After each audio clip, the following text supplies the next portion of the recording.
Okay, I think it should be recording now. It's not giving me the indication it usually does. So, welcome. Like I said, we're going to be going over delegation, prioritization, and time management and verification of orders today. So, we'll go ahead and get started. So, delegation, these are just these are the objectives for delegation. Again, their concept is clinical decision making because that's really what we're talking about. Everything we're going over today really falls under the umbrella of clinical decision making. It all has to do with problem solving and decisions you're going to have to make just on the fly in clinical scenarios as they evolve or change, right? And so really that's what this class is really about, is more like using clinical decision making skills, and then delegation, prioritization, managing your time. Those are all things that factor into how you can make more effective decisions in the clinical environment. So what is delegation? First, I'll just say that this is something that I've taught for years, and then Professor Cotto um, took over for a little while, and so you can thank Professor Cotto for all the nice little images, because y'all know that my lectures are always very boring and just the words. So if you like the little images, you can thank her.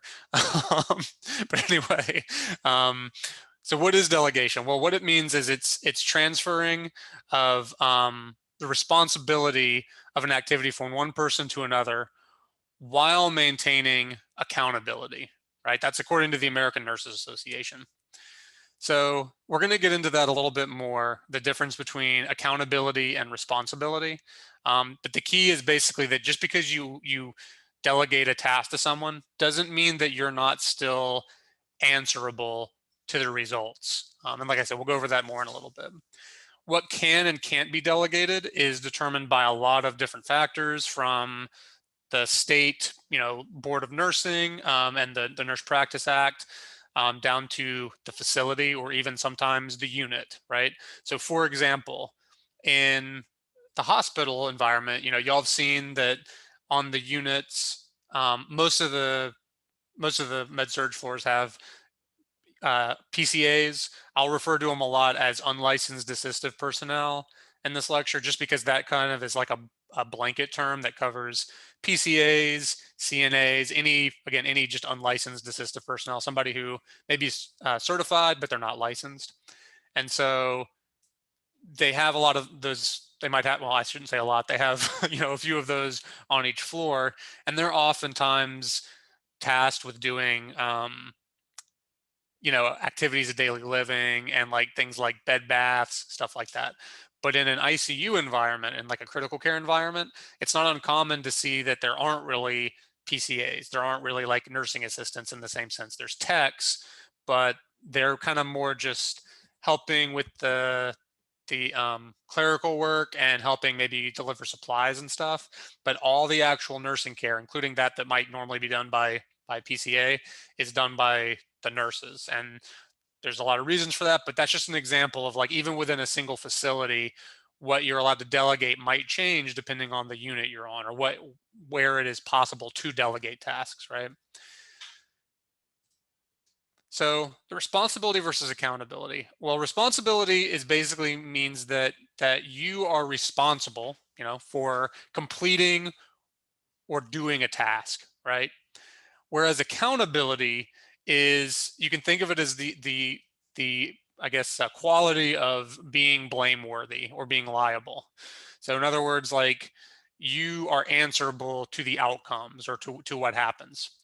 So as nurses, we can delegate and we can share the responsibility, but we cannot share accountability, right? So an example here is usually a PCA or unlicensed assistive personnel takes vital signs. So if you delegate taking vital signs to a PCA, they're responsible for completing that task. However, as the nurse, you are accountable still. So that means that you need to make sure that the vital signs are taken, and that once they're taken, you actually, act appropriately with that information, right? So in other words, if you tell a PCA, if you delegate, take so and so's vital signs, then it's up to you to follow up with that individual, right? And so if you delegate to them and they don't do it, and you never checked that they were done, you never verified that they were done or something, and there was a problem, well, you're still accountable. You're still liable for that, right? Because, and you might say, like, well, I told the PCA to do it, and that's true, but it doesn't change the fact that you still had an obligation to follow up, right? To follow through and do something with that information. So you should have been checking to see that the information was done. And we'll get into a little bit more kind of what that looks like, but that's the basic idea anyway. So again, you can share responsibility, but not accountability. You're still accountable for any actions that are taken that you've delegated to someone else. So the Nursing Practice Act, this is the subsection on delegation of tasks or activities by nurses. I'm not going to, I didn't put that in the slide, and I'm not going to read it out because it's somewhat long, but some of the highlights to just keep in mind. So you should always use your nursing judgment to consider the suitability of the task and the personnel involved, right?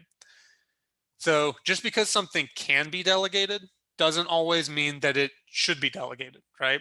And again, to give an example, when I first started as a nurse, um, I worked at Shands, and they have a policy that the PCAs can place, I guess I shouldn't say place because they're not really staying there, but basically they can do straight caths or in and out caths, which is, y'all have learned Foley caths. A straight cath is just a one time. You catheterize the person, drain their bladder, and then you remove it. So they're allowed to do, it's appropriate to delegate that to PCAs, and it was very common for them to do it. Now, Foley catheters still have to be done by the RNs. However, as a nurse, I didn't delegate doing straight caths to PCAs. I always did it myself because I knew the training that the PCAs received at that time, and I knew that they weren't taught sterile technique in the way that I was taught it, and so I wanted to make sure it was done sterilely. So I always did it, except for there was one PCA that I would delegate it to because I knew that they would use sterile technique effectively, because I'd watched them and seen them, and that's another aspect of delegating that we'll get into. But that's just an example. It was a personal one. I mean, it's not like it was wrong for other people to do it. There's some reasons why. Um, they allowed that to happen, but it was just me personally. I was like, I'd rather just do it myself because I know I'm going to do it correctly. Um, Professor? yes. Yes, in the last slide, like in your example, it says that the nurse cannot take the vitals at the bottom. Like, I mean, if it's not done, like, and we're accountable, we should still take them, right? If the UAP wasn't there or was busy. Yeah. So this doesn't say that you cannot take it. It says the nurse may not take the vital signs themselves, but they do Okay. still need to ensure that the task is done. Does that make sense? Yes, yes. Okay. Yeah. So it's saying you can still take it, but if you delegate it, it's like you might not be the one who physically takes them, but you're still accountable for the fact that it gets done, right? Okay, I get it. So going back, so some things to consider. So one, the potential for patient harm. So for example, in the ICU, a lot of the reason they don't use PCAs is because even routine nursing care can have some pretty significant impact on patients. Like, just bathing a patient can cause harm. You can put somebody in hypothermia. Um, I know nurses that work in cardiac ICUs, and turning the patient on one side or the other can kill them, right? Like it can cause like severe fluid shifts and change like their cardiac rhythm and stuff like that. So even though it's routine care, we think of it as like, oh, just turning the patient. Depending on the patient, that task can all of a sudden become like a huge deal, right? Similarly, the complexity, the time, and the resources required of the task. So if another thing to consider is like, going back to PCAs, if you've got one PCA for an entire floor of 36 patients, it might not be appropriate to delegate a bed bath to them when they have to do vital signs for the entire floor. They might not have time to do that. Or like I said, I didn't delegate the straight caths because I didn't feel like it was appropriate. I thought it might be a little too complex, and so didn't want the PCAs to do it. I felt like that was something that I should do myself. The predictability of the outcomes. So again, can we predict like what's going to happen? Like turning this patient, is it going to cause a substantial fluid shift that sends them into cardiac arrest, or are they here for a stubbed pinky toe and it's probably going to be okay? The level of interaction required with the patient, or how much communication, because again, if there's any education involved or anything like that, that's maybe something that's more suitable to us as the RN then. What are the normal assignments for the UAP? So again, I mentioned for most PCAs on med surg units, things like vital signs and blood glucose checks are kind of the standard. So, that makes sense. But if there's stuff that's maybe something they don't normally do, even though it might be technically appropriate to delegate to them, like legally, it still might not be the best thing to do in terms of, the course of the shift. Like, that's not what's going to most effectively help not just your patients, but the whole floor, right? And then is the UAP or the person you're delegating to, because it might be an LPN or another care provider beyond a UAP, but are they educated and trained for the activity? So just because you can delegate it to them, if they don't know how to do it, then obviously that's not appropriate. So some things that you can't do. So you cannot delegate anything that is outside of your scope of practice. That should hopefully make sense, right? You can't delegate something that you can't do yourself. So that's why, you can't delegate to a physician to, like, amputate a leg or something, because that is not within your scope of practice. So anything you can't do, you can't tell somebody else to do. You also cannot delegate anything that includes the nursing process. So any assessment, any, you know, work on the care plan, like the planning phase, any evaluation of care, anything like that, you're not able to delegate. And then last is anything that the UAP isn't competent in doing, or if they're not educated or they haven't been trained to do. Now, just to pause here for a second, so some of y'all might already be asking this, and or you're not physically asking, but maybe in your head. Technically, you might think, well, but don't we delegate assessments and interventions and stuff to people as nurses? Because technically, a vital sign, if you ask somebody to collect vital signs, isn't that an assessment? And the answer is, yeah, that's a part of your assessment. But the way to think about it is really, when PCA or somebody collects like vital signs or takes a blood glucose or something, that's more like data collection, right? That's how you can think about it. They're collecting data. Even if they come and report to you like, hey, I just talked to so and so and they look diaphoretic and they were a little confused, that kind of borders on an assessment right there. But it's more like, again, they're communicating to you their data collection. Like, they went in there and they noticed this, and technically they're not trained to make the call that, like, oh, this person has this problem. You are. And so they might see hints of that, or they might even know, like, they might be in nursing school or maybe training to be a physician's assistant or a physician or something like that. And so they might know some of that stuff. But the key is that it's not for them to decide. In other words, they can recognize it and report it to you, but it's like not them determining that. If you're the one who has to make the final decision. So again, assessment is not just the data collection. Assessment really refers to that interpretation of the data, if that makes sense. And then also, in terms of the implementation, they might do some of the physical actions that are required for implementation, right? Like, they might turn a patient, which is part of our care plan, right? But they're not the ones setting the care plan up. They might collaborate with you to say, like, oh, I think this is what might be best for this patient, like maybe we should turn them this often or something like that. But again, they're not like the one that's something you take into consideration. And then the evaluation, or even like education, again, they might reinforce some of the education you do. Like, for example, every patient almost should have an incentive spirometer. And so the PCA should hopefully be telling them, like, hey, don't forget to use your incentive spirometer and stuff. But it's you as the nurse who are going to do the initial education and actually teach them how to use it, and who are going to follow up and make sure they're using it. And you can, if the PCAs reinforce it, like, they're like, hey, don't forget to do this, like the nurse said, that's fine. Like, that's appropriate, right? But they're not the ones doing the teaching. And if they say that and the patient's like, oh, I haven't been shown how to use it, then, it would be appropriate for the PCA to say, like, well, let me talk to the nurse and they can come in and explain it to you, because, you should probably be using it. So basically, the way to think about it is there's elements of each of the steps of the nursing process that we delegate, but we're not really delegating the step itself. And for NCLEX or NCLEX style questions, this isn't like a for sure thing, but generally speaking, if you're reading a question and it's asking you about delegation, and you see any of those big action verbs that are the nursing process, like assess or plan or implement or evaluate, that should be that should send, like, signals flashing in your head, like this is probably not the correct answer. Like I'm not going to say 100% that it isn't, but if you see those words, like if it's like if you see the words that are associated with the steps in the nursing process in your options as something to delegate, probably it's not the thing that you can delegate, because again, you can't delegate the nursing process. So as the RN, you are responsible when you delegate to the act of delegation itself, like you're responsible for actually doing the delegation. You're also responsible for supervising and making sure that the task is performed. That doesn't always mean that you physically stand over and watch the person do it, but you're doing whatever's necessary to make sure it's done.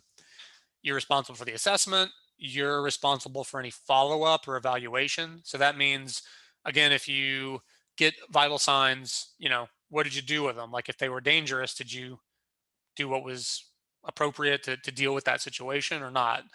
If not, that's a problem. It also means following up with the PCA or the UAP or whoever about maybe if they've done it correctly or incorrectly, like what they could do better or whatever, or if they've made some mistakes, how to improve on that. And then any interventions or corrective action that need to be taken to deal with the after effects of the delegation, right? So if you have them do a task and it means that it leads to this other problem, then you need to intervene to address that problem. Or again, they take vital signs and then you notice, oh man, their vital signs are wonky, that you do whatever's necessary to deal with that situation. Are we able to delegate the nursing process to other nurses? Somewhat. It's not really, that's a question by Kaylee. It's not so much that you're delegating, it's more like assigning, and we're going to get into that in a little bit. But yeah, you can delegate the nursing process to other nurses, yes, more or less. But it's a little bit different because again, it's not how do I want to say it? You're equals basically. Maybe not in like at least in terms of your licensing. So it's not so much delegation as it is kind of more like what's the word? Collaboration, if that makes sense. Um, if it's because as a care provider, you're licensing, legally, like you're kind of at the same level. In terms of the hospital or the facility's kind of chain of command, you might have two nurses that again have the same qualifications, same licensing, but maybe one is in a leadership role or they're like, a step above in the leadership chain. And again, that would kind of be more like assigning, if that makes sense. So you can think of that as more like assigning or collaboration. All right, so as the delegatee, so in other words, the person who is delegated to, they're responsible for their own actions. They're responsible for accepting delegated actions in the parameters of their training, right? So it's not appropriate for them to just refuse to do something. If they're trained in how to do it, they have the ability to do it, the resources, the time, all that stuff, then it's appropriate that they should be doing it. Communicating appropriate information to the delegator. So again, if there's like something untoward that happens or an abnormal assessment or something that they get, they need to report that, communicate it to you. And then if they accept the task, they need to complete it, right? Now, it might be appropriate that they accept it and then stuff happens and they're not able to get to it, but they need to communicate that to you, right? There needs to be communication. So how to safely delegate? So one, we want to know our patient. We want to know what's normal for them. We want to know what's, just what's going on with them. Are they stable? We also want to know the staff member. So what are they trained in? What are they competent with? How have, when we've worked with them in the past, how have they behaved? Have they had any issues doing this skill in the past? That kind of thing. You yourself need to know the task you're delegating. So, for example, if you do not know how to use the vital sign machine or the chem sticks, the blood glucose check, it is not appropriate for you to delegate that to someone, right? And the reason is because how can you supervise someone if you don't know how to do the thing that you're supervising them doing, right? Some of y'all might be like, well, my boss is like that already, but that's not nursing, hopefully. So you need to, if you're delegating a task, you need to know how to do the task as well, right? And if you don't, then you need to explain that and get the proper training, and again, the way to have that done is you need to have another nurse demonstrate it to you or show you how to do it, right? Not it shouldn't be a case of the PCA teaching you how to do a skill. It needs to be another nurse because again, that's like it's just because there's not a guarantee there that the PCA knows how to use the equipment effectively. Now they probably do if especially if they've been working there a long time and everything, but it's just not technically or legally appropriate. Um, you also need to explain what you want done clearly. So you need to give clear instructions and then you need to follow up with them, right? So you need to make sure that what's done or what you've asked to be done is done, that you got the results, that it was done correctly, all that stuff. So there's what's called the 5 rights of delegation, which are just it's a way to help remember all this, which just means the right task. So is this task appropriate to be delegated? The right circumstance, is it appropriate to delegate in this circumstance? Is it the right person? So does this person, are they capable of doing it? Did I give the right direction and communication? Did I tell them everything I needed them to know to do it? And then am I supervising or evaluating it effectively? Those are all the things to remember, right? So what things should not be delegated and what should be? So again, always use your nursing judgment, right? This is something that there's not like a simple answer for a lot of the stuff that we're covering today because it really depends on the situation, the circumstances, right? For example, ambulating, helping a patient back to bed. That's something that if you have a patient who's mobile, they've been, they're stable, they've been doing laps around the nurse's station all day, they're not really a fall risk, anything like that, then it's appropriate to maybe delegate that to a PCA who has worked with that patient, knows what they can do, etc. If you have a patient who's fallen on the floor and they're laying on the floor, right? That would maybe not be in a situation where you would delegate helping them back to bed, right? Because after someone's fallen, that can lead to serious injury or problems that you as the nurse need to assess, or some nurse needs to assess, right? So it's all situational. Um, some general things to consider though. One, what does the Nurse Practice Act say? Is this allowed legally by the Nurse Practice Act and by state law? Next up, sorry, I just had to clear my throat. Next up is the patient needs. Does this meet the patient needs? Is what's going on with the patient? Does it change how appropriate it is to delegate a certain task or not? What is the job description and competencies of the staff members? Again, just because you can delegate something to someone legally doesn't mean that it's appropriate in the scope of their job or your job, right? And that goes in with what are the policies and procedures of the healthcare organization. And then again, what's the clinical situation and what are our professional standards of practice? So in the Cherry book at 355, it gives you a lot of the common policies that most state nursing practice acts have in regards to delegation. So again, here's just an overview again. Again, the way to remember this is you don't delegate anything that's in the nursing process, right? So again, with the planning, again, the PCA is probably collaborating with you in some respects, right? You're working side by side with them, you're communicating with each other. So they might contribute in some ways to this, but they are not responsible for it, and they're not accountable, and you're not delegating any of these tasks to them, right? So in other words, they're not setting patient goals. They're not developing the plan of care. You might ask them like, oh, how far did so and so walk today? Oh, 10 feet. Okay, so do we think maybe 20 feet would be a good goal for them by the end of the day? Oh yeah, that might be good. But you're setting it, right? You're not like asking them, what do you think a good goal would be? The assessment. So you're never going to delegate a primary assessment. Again, data collection is okay, but you are the one actually doing the assessment. Any collaboration with other care providers, that can't be delegated. So again, that's not to say PCAs don't work with other care providers, because they do. Like they work with sometimes physical therapy assistants, maybe people with dietary or physicians to help them when they're doing things, but you're not delegating any treatments or collaboration with those departments, right? Because when we talk about collaboration, it sometimes is referring to a physical skill. like physically doing an action, but but really it's not just physically doing that action. It's really the kind of meeting of the minds that happens where you and the other care provider are like collaborating, to develop a treatment plan or to make sure a treatment is done effectively. And that's more than just maybe physically doing the skill. Like if a PCA is in a room with a physician opening gauze for them or something, that's not really collaboration, right? Again, that's more just kind of it's kind of like just physically aiding them complete a skill or something. Again, the education, they can reinforce it, but you do the initial teaching. And for evaluation, again, they can collect the data, but it's up to you to evaluate the data. So again, they contribute to that process, but they're not responsible or accountable for any of it. So let's pause for a second.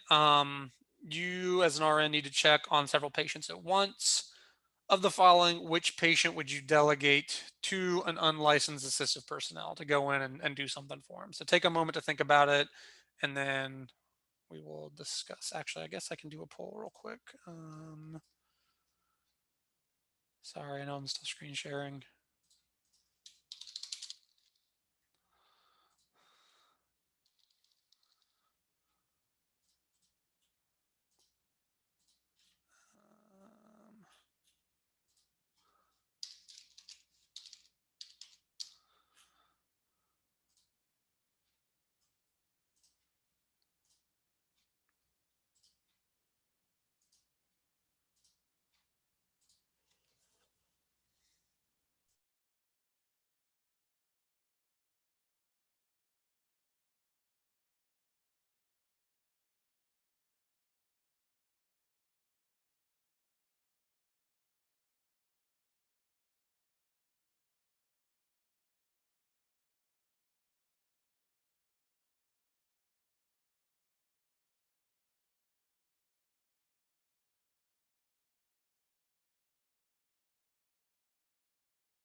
Couple more seconds.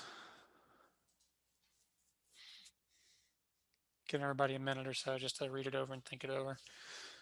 Since I was having to tab out to launch the poll, I spent about a minute. Okay, so it looks like the majority of you picked C, although a few people picked B and D. So yeah, it would be, I would say C. Now, the reason, so a fresh post-op patient, obviously a PCA can't assess them, right? Some of y'all might have picked B because you're thinking, oh, we can ask the PCA to check on their pain. But it's a new admit. They have suspected urinary stones. They're complaining of pain. They're already complaining of pain. Then really, as the nurse, we'd want to go in and like assess it more because they're a new admission, right? We don't know anything about this pain. We don't want to just know the number. We want to like actually assess it, right? And then we're gonna hopefully follow it up with pain medicine, which again the PCA can't do. So and if we delegated to them right as a new admission, you wouldn't just say like, I'll go check that person's pain level, and then I'm going to give them pain medicine because if you haven't really assessed the pain yourself, you don't really know what it's like. That's not really appropriate. This one, they're experiencing chest pain, which makes it sound like, ooh, that's bad.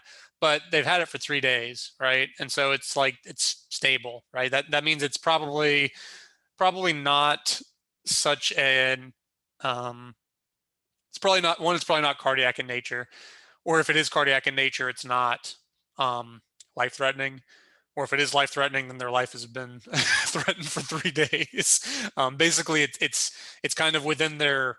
It's what we'd expect from this patient, right? It's not normal, but it's like consistent with what's been going on with them, right? And there's not like a chance that them taking the blood pressure is going to alter this, right? And then a patient's just falling out of bed needs to be helped. So this one, yeah, a PCA might help you. It might help. They might help the nurse or the nursing staff get the patient back to bed. But in this example, I guess the way to think about it is more like you're going to go one place, the PCA needs to go someplace else.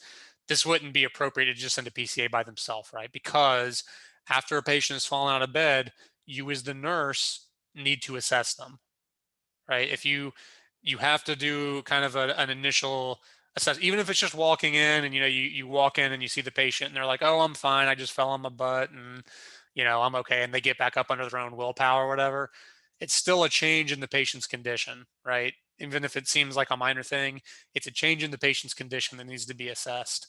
And again, that assessment might be brief, but it does need to happen because there can be serious consequences. And anytime somebody falls, we have to notify the physician and stuff as well. So that's not really appropriate. Again, they might help you get them back to bed or something, but they're not going to be sent in by themselves. So, how do we delegate effectively?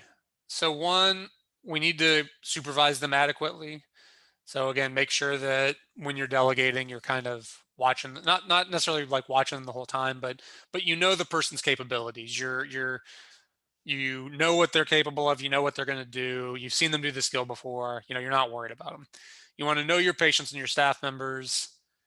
The real key is you need to communicate with each other, right? You need to have good communication. You need to be specific and clear with your instructions. So one of the things we always tell people is if you're delegating, when you tell a PCA or somebody, go take so and so's vital signs, what you want to say is always, or add to it, go take their vital signs and dot dot dot, come tell me what they were, right? That's the most effective way to follow up with somebody, right? You tell them, go do this, and then report back to me. And the reason is because then if they don't report back to you, then it cues you to be like, I never got this. I need to follow up with them. I need to either ask them or check the computer or whatever, right? Or they come back and tell you, and then right? Because the reason you're asking them to do it, assuming it's not just routine, like if they're doing routine vital signs, you don't really ask for that. They're just doing it every 4 hours or 8 hours. But if you're asking someone to do something, if you're like, can you go take so and so's vital signs? The reason you're asking them to do it, hopefully, is because you want to know what the vital signs are. So if you want to know what the vital signs are, then make sure that you hear what they are, right? And you do that by saying, go take them and then tell me what they are. Because typically, when you take vital signs, you take them and then you put them in the computer, right? So if you're not wanting to, it wouldn't be incorrect for a PCA to, if you tell them, go take so and so's vital signs, for them to take them and then just put them in the computer. And then an hour later, you're like, hey, where's, you never gave me the vital signs. I'm like, well, yeah, I put them in the computer. You can see them anytime you want. Um, if that would be totally reasonable for them because that's what they do. That's what is expected typically. But if you're asking them because you want them right then you need to tell them like go take them and then come tell me immediately, or let me know when they're in the computer so I can check them. But really, just tell me because I need to know them ASAP, right? You want to create an environment of trust. You want to trust each other. You want to have like a good rapport with your coworkers. Another thing is don't try to do it all on your own.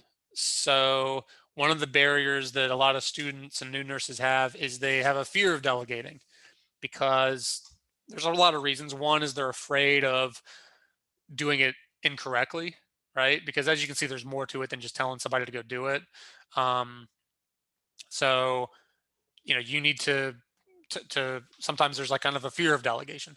Another element is sometimes nurses are trying to show that they can do it all, that you almost, I don't want to say you have like a chip on your shoulder, but people are oftentimes like, oh, I got to prove myself, right? um, and so that can mean that you're almost afraid to delegate because you're afraid of looking like you're not willing to step up and do stuff. So yeah, that's not effective. That's not going to make you an effective nurse. The flip side of that is the don't delegate everything. Like you also need to pull your own weight, right? And so I've known nurses who have said stuff like, "Oh, I don't do that. That's PCA work," and that is not the right attitude to have. Those people, in my opinion, shouldn't be nurses because the quote unquote PCA work, that's the work of nursing. That is the foundation of nursing practice. That's the most basic. That's the stuff we teach in fundamentals because it's fundamental to the practice of nursing, not because it's like, oh, this is just fluff. So that is very important. And I can tell you, I'm an instructor now and I have a graduate degree in nursing and all that fancy stuff. And I still, when I go to clinical, am putting people on bedpans and giving them bed baths and wiping their butts and all that stuff because that is what needs to be done to make sure that the patients get better. And whatever, needs to be done to make the patients better, that is what you as the nurse do. So it's kind of a two-way street. You need to help out your assistants in the same way that they help you out, right? Um, Question: if you want them right, then because you are so concerned, shouldn't you take them yourself so you can assess at the same time? Not necessarily, because if you have 6 patients, you might need to do a lot of things at once. So telling them to go assess somebody's vital signs while you give somebody else pain medicine, that's completely appropriate. And then that tells you, okay, based on the vital signs, I'm not worried about that patient anymore. Or based on the vital signs, okay, now I'm worried about that patient, so I need to now make them my priority and go see them. It's about informing yourself and getting the information you need to make clinical judgments effectively. Um, yeah. So some other challenges, fear of being disliked, so sometimes you're like, oh, I don't want to tick that person off. I ask them to do that, I know they don't want to do it. And again, that just comes from you have to have a good relationship with the people you're working with, or try to be respectful. But this goes back to again being assertive, right? You're not being passive, you're not being aggressive, but just being assertive. Um, a lot of times people are afraid of making a mistake in delegating. And again, a lot of that comes with just practice and experience. You might have inexperience working with other members of the team. So that's especially true again for a lot of y'all probably as new nurses, because when you're in nursing school, you really don't have many opportunities to delegate, right? You go in and you're kind of the low person on the totem pole, so to speak, right? You come in and you're like the the other the nurses are all nurses, right? The PCAs, while technically they're under nurses, you're not a nurse yet, and they've worked there and they have experience, and oftentimes they're teaching you stuff, right? So it doesn't feel appropriate to delegate to them. One of the things that I suggest y'all do, it's not really something that you can do now, but more later on, like when you're in MS3 or maybe especially in transition. But when you're in those roles, a nice way to practice delegating is when you're in, especially like transition, like at the end of the program, there will likely be other nursing students on the floor with you. There will be like 1 or 2 of you in transition on that floor, but there might be clinical groups that come through of our student, like basically you guys now, or maybe UF students, or maybe fundamental students or whatever. And so it can be a good experience to delegate, practice delegating to those students. Like maybe you need a vital signs, like, oh, can you go take so and so's vital signs or something. That can be a good experience because again, they're kind of at your level, but they know less, so you can kind of practice delegating to them, and that can be a way to kind of help you get an idea of like how to do it and when to do it and stuff like that. And I actually encourage them to do that. And if I see that there's transition students on the floor, I'll tell them like, hey, this is a student, they'll work on your team, but anything you want them to like delegate that they're able to do, please do that, because it'll be good practice for you and them. um, Another thing is lack of knowledge and lack of confidence. Sometimes you'll be working with, when you first come out of school, you'll be working with PCAs and LPNs and stuff who have more experience than you. And so it can feel a little weird to delegate to them when they're maybe, 40 years old and have been an LPN for 20 years, and you're 20 years old and you've been an RN for 0 years, but you still can delegate to them. It's still appropriate. It's just a matter of respecting their experience and using them as the resource that they are, but just also understanding that still you are the nurse, right? um, so a lot of what we have to do to be effective is just have strong interpersonal skills. So again, using constructive communication, communicating effectively with your coworkers, trying to foster a supportive work environment, and just trying to be knowledgeable. So just making sure that if you don't know something, don't be afraid to ask. Don't be afraid of looking stupid. I always tell students like it's better. I sometimes I've heard students say like, oh, I don't ask a question in class because I'm afraid that that's something I know that's something we should already know and I don't know it. And or like, I don't know what a word means and it's been used before, but at this point it's been used so much that I'm afraid to ask about it. And I always tell them, well, it's much better to ask it now than 2 years from now when that's even doubly true. Right? So that's only going to be more true as you go on. So never be afraid to ask about stuff you don't know. um, you have to, because it's impossible to know everything as a nurse. Like you're always going to be learning. So don't be afraid of not knowing enough or anything. And then very briefly, oops, sorry about that. Very briefly, this isn't something that it's not something you'll be doing most likely early on, but it is something that you might find yourself doing uh, more quickly than you would expect, because this is something it's usually done more by like charge nurse and stuff. And some of y'all might be charge nurses within your first year of nursing school, but basically it's assigning of tasks versus delegation. So assigning tasks, that's the distribution of work, right? It's not that you're delegating responsibility, but you're distributing work amongst a team, right? So typically when we talk about assigning work, what we're talking about is the patient assignments, like what nurses have what patients. And that is usually done by the charge nurse. It might be done by the managers, or it might be done per hospital policy. Like, for example, there are certain patients that they have equipment or procedures being done that you have to be certified in order to take care of them. And obviously, that kind of stipulates who can be assigned the work or not to a certain degree. But typically, when you come into the floor in the morning or at night at shift change, the charge nurse has looked at the patients that they have on the unit. They've looked at the nurses that are coming in, and they've made assignments based on all that information, right? So it's basically they're assigning the activities that the staff is going to perform. When you do this, or when it's being done, it's really important to consider the staff members and the patients. So, in other words, do you have a group of very difficult patients? Well, you either want your most experienced or most capable nurse taking those patients, or maybe find a way to take that group and split it up so that it's not so heavy, so that maybe, you know, there's one heavy patient on each nurse's group versus one group that's really, really difficult, right? Now that's not always easy to do because it's just the way spacing and everything works. But yeah, you always want to try to find like how can I most effectively, make use of everyone's skills and also make sure the patients are getting the best care they need. So if you have like a new nurse, for example, you don't want to give them the hardest patients. You don't want to give them the rough stuff. Um, or you maybe want to give them, four patients. Everybody else has got five, but they've got four. You want to keep that stuff in mind. If you have a nurse that's floating, right, you want to give them easier patients, or maybe not even easier, but basically patients that are the most stable. And the reason is not because float nurses are incompetent. Float nurses are nurses as well. They know just as much, and if not more than you. However, they are not from your unit. And so that means that one, their clinical expertise may be with a different patient population. For example, if a nurse is coming from I've had nurses on a med surg unit that have been floated from the ICU. And the assumption is that ICU nurses are very strong nurses. And yeah, they should be, and they are. But when they've come to med surg floors, they are like coming to me and like in a panic because they don't know how to manage all the patients they have because they're so used to having one or two patients, right? That are very sick, yes, but they only have to focus on those one or two. And on a med surg unit, you have five or six patients who sometimes are still very sick, but maybe not, quite as sick. And it requires a lot more multitasking. It requires a lot more being able to like kind of move quickly between different circumstances and scenarios. And so that's a skill set on its own. It doesn't mean that they're worse or better or anything like that. It's just a different skill set, right?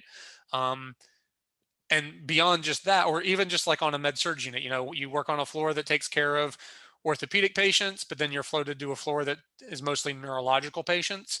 Well, there's a lot of different pathophysiology happening there, and it's pathophysiology that maybe you haven't really had to interact with since the last time you were floated to the neurology unit, or maybe since nursing school even. So you want to be aware of that. The other thing too to keep in mind is if there is an emergency, you don't want the float nurse, hopefully, obviously you can't always control this, but you don't want the float nurse to be the one responsible because there's just really simple stuff like the fact that they don't necessarily know the door codes. When they go into the equipment room, they don't know where everything is, right? Imagine, so y'all know how it is when you come onto a unit for the first time and you're like, you don't know where anything is, you're confused. Doesn't mean that you're incompetent. It just means you don't know where stuff is. Well, imagine that a patient starts to code and you're the primary person responsible for them and you're trying to find IV tubing. Like that's not a good scenario, right? So it's you want to keep that stuff in mind. They might be strong nurses, but that doesn't mean that you want to like load them up with your hardest patients. um, you also want to consider things like are the patients on isolation precautions or anything, because just the time it takes to care for them. Like if you're having to don and doff PPE every time you enter the room and you've got 3 patients like that, that's a heavy load. They might be like quote unquote, simple patients. They might not have a lot going on. They might be relatively easy. But if you're having to do that, that adds to the time and the intensity of your work just from doing that, right? And then you also want to consider what other health professionals are there, like how many PCAs do we have today? How many LPNs are there on the floor? How many nurses do we have total? Or do we have, is today a weekend? Does that mean that all the attendings are like, at home sleeping or with their families or playing golf or something, and the hospital's being run by by residents and stuff? We want to think about that stuff before we make assignments. So again, it's not something that you'll be probably doing much of at this point, but it's something that you'll be more experiencing. You'll be having things assigned to you. But it's still important to know, because you want to speak up if you see stuff not being done. If you have a float nurse and you see they're being done dirty, maybe stick up for them, because again, you'll be floating too sometimes. You also want to be aware of, when you're assigned patients, what's appropriate for you. Again, like if you're a float nurse, you go to the floor and you see you've got the sickest patients, you need to like say like, look, this isn't appropriate. Like, I don't know these patients, I don't know this floor. Um, or you're a new nurse, they're giving you the hard patients, that's not really appropriate. And there are floors that will do that. I'm not saying it's good or correct, but there are floors that they have kind of like a culture where, the old timer nurses, they give each other the easy patients, and the new people, they kind of like give them the hard groups. And that's not really how it should be. Again, it's not like you're going to change that overnight, but you do sometimes have to be a little assertive. Then the flip side of that is, eventually a lot of y'all will actually be in the role of actually assigning these patients, right? And so this is all stuff to keep in mind when you do that, so you can do it fair and equitably. So we'll go ahead and take our 10-minute break. I'll pause and see if there's any questions. When we come back, I'm going to pause the recording as well.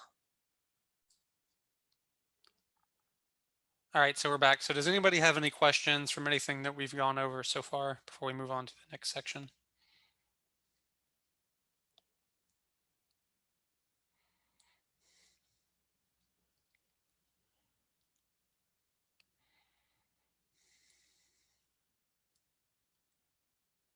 Sounds and looks like that is a no. I guess I'm just that good of a teacher that it doesn't leave any questions in anybody's minds.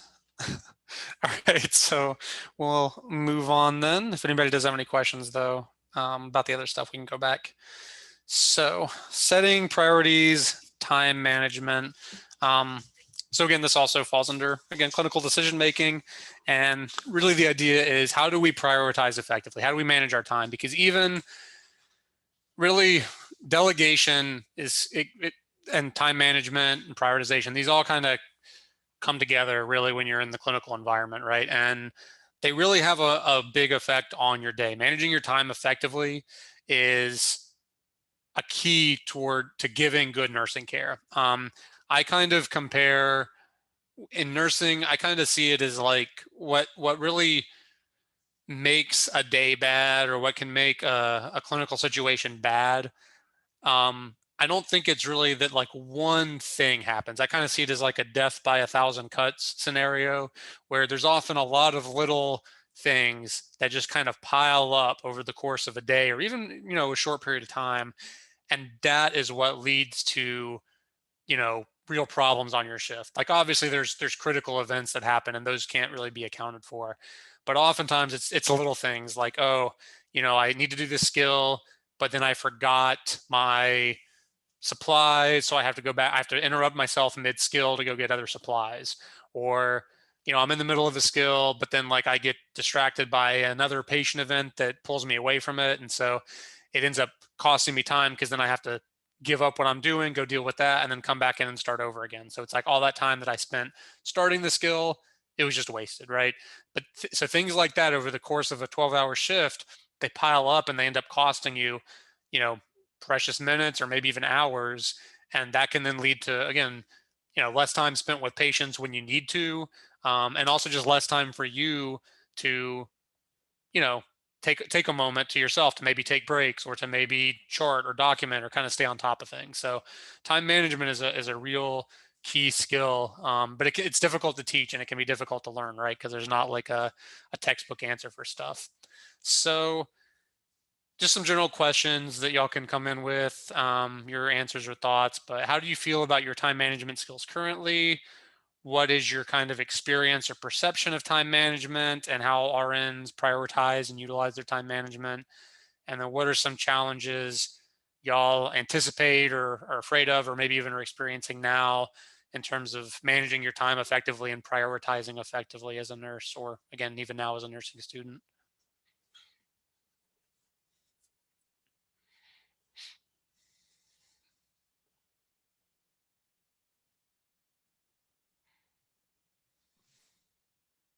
I have a genuine concern that it seems like when we're in clinicals, the nurses that I'm watching are not practicing at the standards that we're learning, and it seems like they don't have enough time.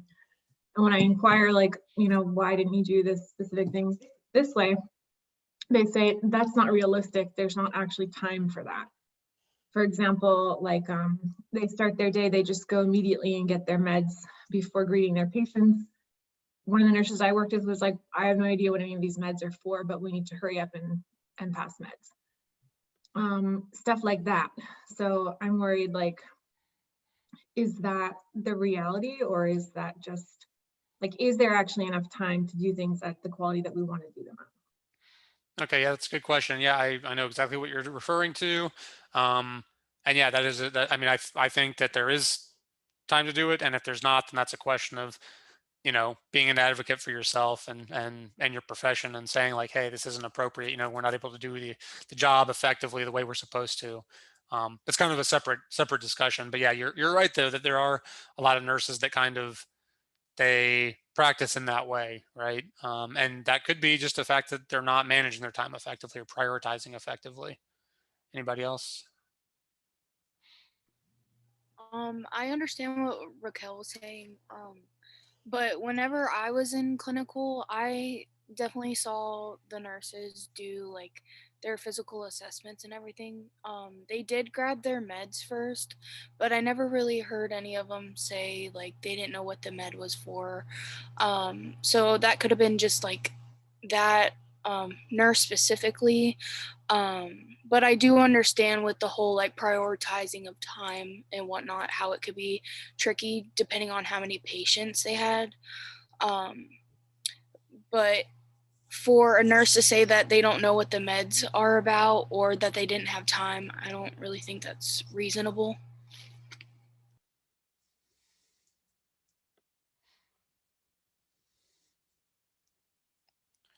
For the record, I knew what the meds were for, and I told the nurse. Good for you, Raquel.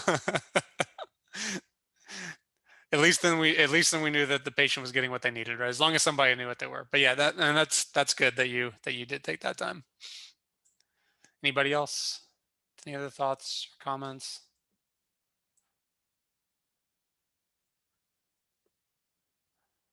I've kind of found that I have my own flow when I go in, which might be different than my nursing instructor. But like, I don't know. I'm not going to go through like step by step what I do, but I have a flow in which I like to do things. And like, it has enabled me to still get out my meds in time, research my meds, review my patient, all of that. It may mean that like, I don't do a physical assessment until like 8:30, but if I'm getting there at like 7, which I usually try to get there a little early, to review everything in my patient's chart and talk to my nurse, talk to their PCA and all of that, that it works out. But I do think time management is almost like the number one, the biggest thing with being a nurse. And of course, like things come up and then you're like, oh my gosh, this totally threw off my entire plan for today. But yeah, I'd say that's been a strength for me. I don't know about any weaknesses until they occur, and then I'll be, obviously informed of what I need to work on. Okay, so yeah, having like some kind of plan or schedule in your mind of how to go about things, that can be useful. Obviously, stuff happens that changes that, but having a general outline can be helpful because it can help you complete routine care in a way that's effective. Although again, you just also have to be, just so long as you're not, inflexible and stick to it no matter what, that can be useful because yeah, obviously stuff always comes up that throws a wrench into that.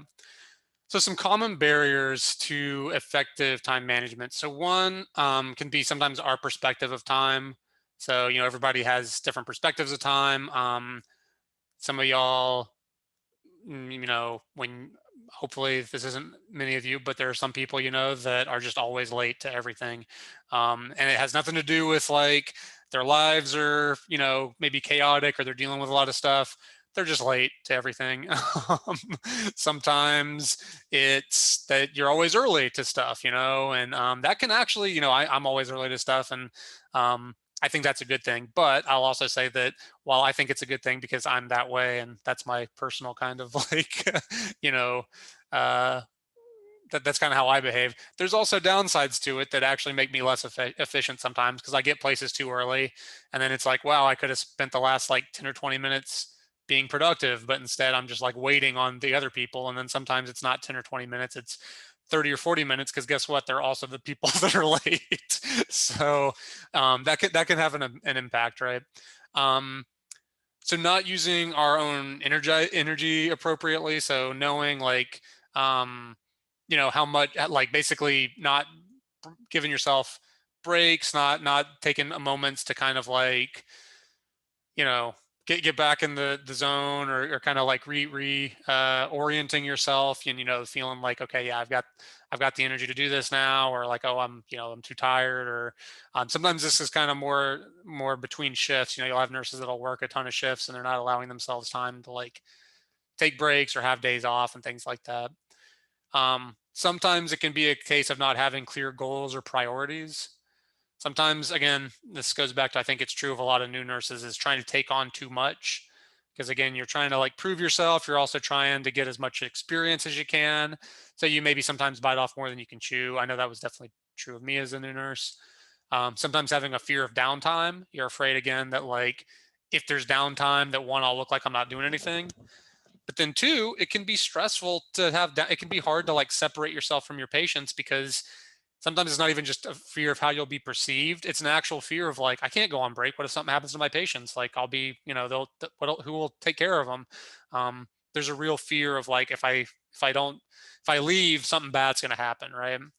Um, Sometimes a fear of failure or a need for perfection. So being afraid to do things because you're afraid you're going to mess up, or or sometimes being paralyzed by like, oh, I need to do it perfectly, and if I don't do it perfectly, then it's not worth doing. Um, those aren't necessarily realistic expectations. And then also just being afraid to ask for help. Sometimes you can't do everything, and no matter how well you manage your time, you're not going to be able to do everything, and you're going to need to ask for help. Working off the clock is also not appropriate. Yeah, I mean, yeah, trying to avoid taking time to work away from the clock, like when you're not actually supposed to be working. Although, another thing to keep in mind too, and I think this is in another slide at the end, but I'll say it now, is one thing to always remember is that another nurse takes over for you. When your shift is over, another nurse takes over. And that doesn't mean that you give all of the work to them, like I'm just going to leave it all and let them do it. But if there's some stuff that you can't get to that you need to do, but there was other things that you had to prioritize, sometimes that's just the way it is. Sometimes, especially when you have things happening around shift change, it's like, look, I did X, Y, and Z, but A, B, and C I could not get to. I'm sorry, I had to prioritize the others, but I did as much as I could. And again, if you have a good relationship with your coworkers, if you are, you know, shown to actually be, trying, they're not gonna see that as a bad thing. Um, so some internal distractors. What if you're a forgetful person and writing things down helps, but it takes up your time? Well, if I would say it's better to take up a little bit more time and not forget something than to forget it, especially if it's really important. But another key is using shorthand, which we'll talk about. It's really important that when you're taking report, when you're taking your notes, you got to get in the habit of using shorthand. And now that shorthand doesn't have to be, it's whatever is most useful for you, but it's important to develop shorthand for stuff. So a lot of times when students will ask like, what does this acronym mean? Or what does that acronym mean? The reason we use those acronyms is because as healthcare providers, we do need to write a lot of stuff down to remember things. And it's the only way you're going to do it effectively and efficiently is by using shorthand. So, like I have to get out of that habit because I don't write with like the word with. I almost never write it if I'm just writing stuff. I I draw C with a line over it because that's what we use. Like, give this with food, just like C with a line over it. That's like the shorthand for like with. That's really common in like healthcare providers. Um, past medical surgical history, just PMH. That's all it is, right? No known drug allergies, NKDA. Those are some examples of just the things that we do. But using that shorthand is really important. Some other distractors, procrastinating. I've been there, and I know many nurses have been there, where it's like, oh, you get through with your morning meds, you do your assessments, everything's charted on those, and you got like, oh man, it's like, it's only 11 a.m. I've got 3 of my patients are down in surgery, and 2 of them have been discharged, so I only have 1 patient on the unit right now. And I've got it free and easy. I can just kick back and relax, right? But sometimes, and if you put off stuff that you could be doing then, well, guess what? Those patients that were in surgery, they're going to come back eventually. And those patients that were discharged, well, they're going to be replaced with new admissions. So just because you have downtime now, you want to be, using it effectively, either doing what you can for the patients that need help right now, not putting that stuff off, or maybe it even means, you go into your coworkers and being like, hey, can I help you with some stuff now? And then under your breath, because I'm really going to need your help later. And if I help you now, then it'll give you more time to help me when I've got all these admissions coming, right? That kind of gets into the lack of planning or foresight, thinking about like, what's my day going to look like if all this stuff happens, right? Being disorganized, that's one of the reasons why, and in a couple of slides we'll talk about it, but we encourage y'all so much to use what we call those brains, like the report sheets that you use, because students oftentimes they'll say, oh, I don't need to use that because I can remember everything. And when you're in nursing school and you've got 1 patient, I actually believe you. I believe that, yeah, you probably can remember everything you need to remember about your patient. For some of you, maybe you can't, and that's okay too. But for some of you, it's like, yeah, I have no problem believing that you could remember everything you need to know about this patient, because I probably could if I had 1 patient.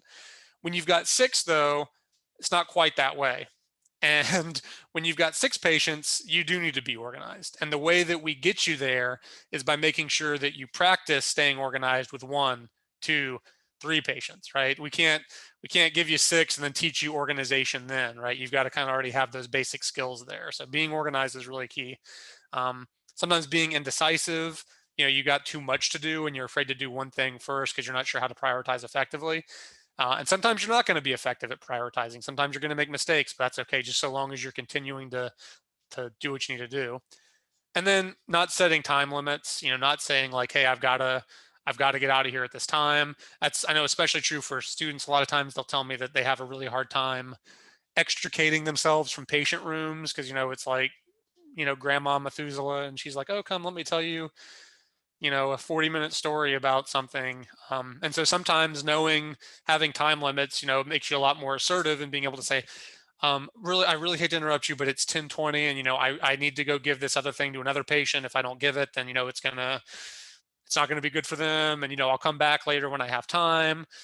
Doing stuff like that can kind of help with that, right? Setting time limits and knowing what time do I have to do stuff and how much time am I kind of allotting myself. Obviously that stuff changes, but if you can kind of do it, it can kind of make you a little more efficient, a little more effective, right? Some external distractions. So interruptions. It can be difficult to deal with these, right? They happen all the time in nursing. You're always going to face interruptions. Part of the key is to try to anticipate what might interrupt you. I know that can be hard, but basically like, okay, I've got this hour-long dressing change that's going to take me to do. What's going to be happening between now and an hour from now? And can I do any of that before I do the dressing change? So that way when I'm in there, I'm not distracted, right? Or maybe delegating or assigning some other people to maybe watch your group or help with your patients if something happens, right? Socializing is a very real thing.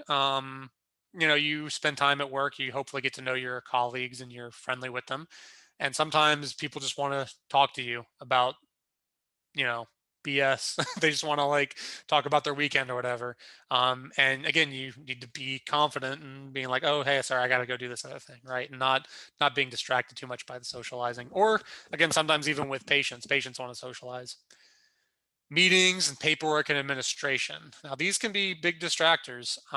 They're not something that we can always control on an individual level.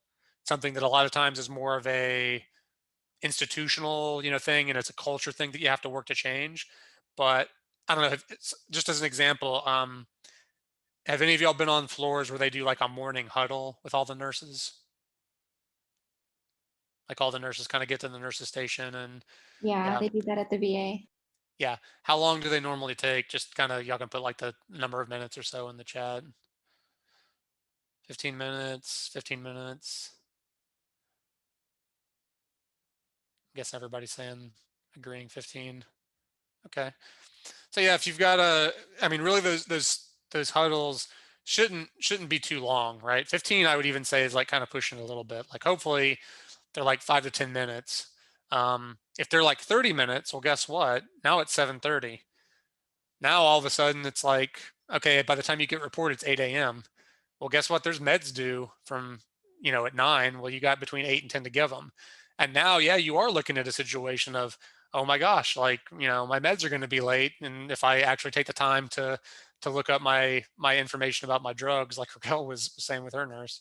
And another thing, by the way, part of prioritization is sometimes saying this is going to be late, and that's okay. I think a lot of times another thing that nurses sometimes have an issue with, and this kind of gets more into, I think, unoptimized systems, but it's being unwilling to work.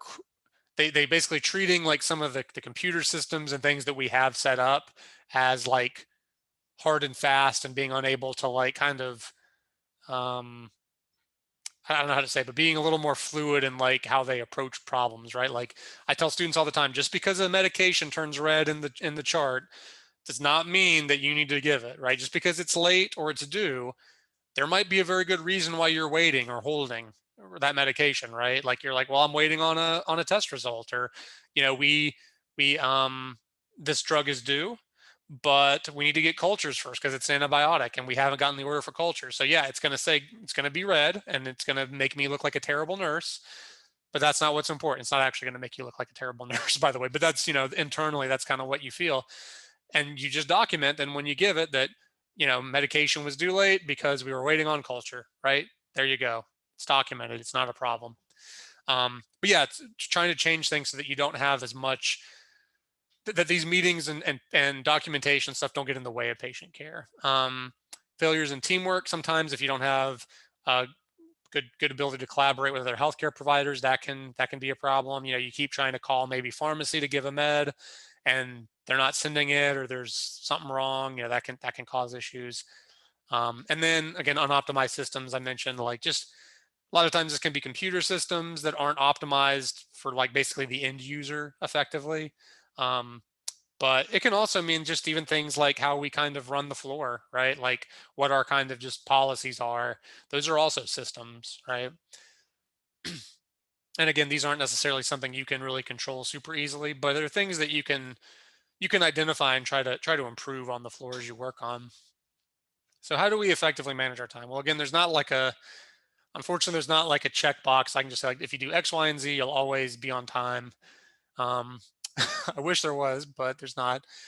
First is just being able to plan and organize things as best you can. So thinking about, what do I have to do today and how am I going to keep my thoughts organized?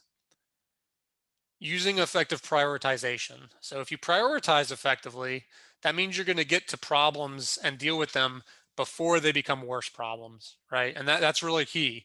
And again, how we prioritize, it's not always the easiest thing. It's something you're going to be learning and working on throughout your entire nursing school and nursing career, right? But basically identifying who's sickest and what can I do to improve their condition.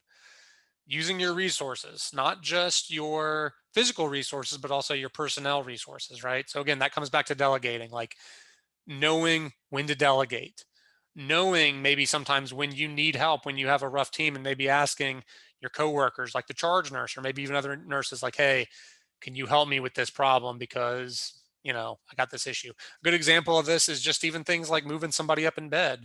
You go in to do it by yourself, and it might take 10 minutes because the person isn't able to move, but you ask somebody to help you, it takes 2 minutes, right? And you've just saved yourself a few minutes. And then trying to anticipate the needs of your patient or the unit or other staff members before they happen. Again, it's not always easy to do this, but if you can anticipate things like, again, you got a patient, they got pain, and you know, okay, their pain medicine is due in 2 hours. So 2 hours from now, I'm anticipating that at the very least, I'm going to check what their pain level is. And I'm going to plan on the fact that I'm going to have to, check their pain level, and then I'm going to go get pain medicine. That's what I'm planning in my head. I'm anticipating that. Now, if 2 hours comes and I check their pain level and they say, oh, it's a 0 out of 10, I feel fantastic. Well, I don't have to give them pain medicine anymore. And now I've just given myself 5 minutes that I can now move on to other skills, right? But if I kind of budget in my mind, like that's going to take me 5 minutes to do this, then I'm not going to be surprised by it. It's not going to be something that catches me off and then throws off the rest of my schedule, right? But anticipating what am I expecting is probably going to happen here. And if it doesn't happen, then again, things change. You can't always control it. But a lot of times that can mean that you end up with more time than you thought you had, right? And then on this page in your cherry book, it kind of gives you some generalized tips for how to do this effectively.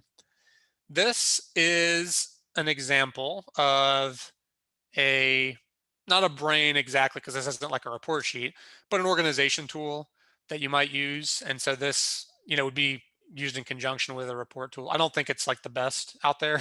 I would preferably like to have it all on like one page for a patient with all their information as well.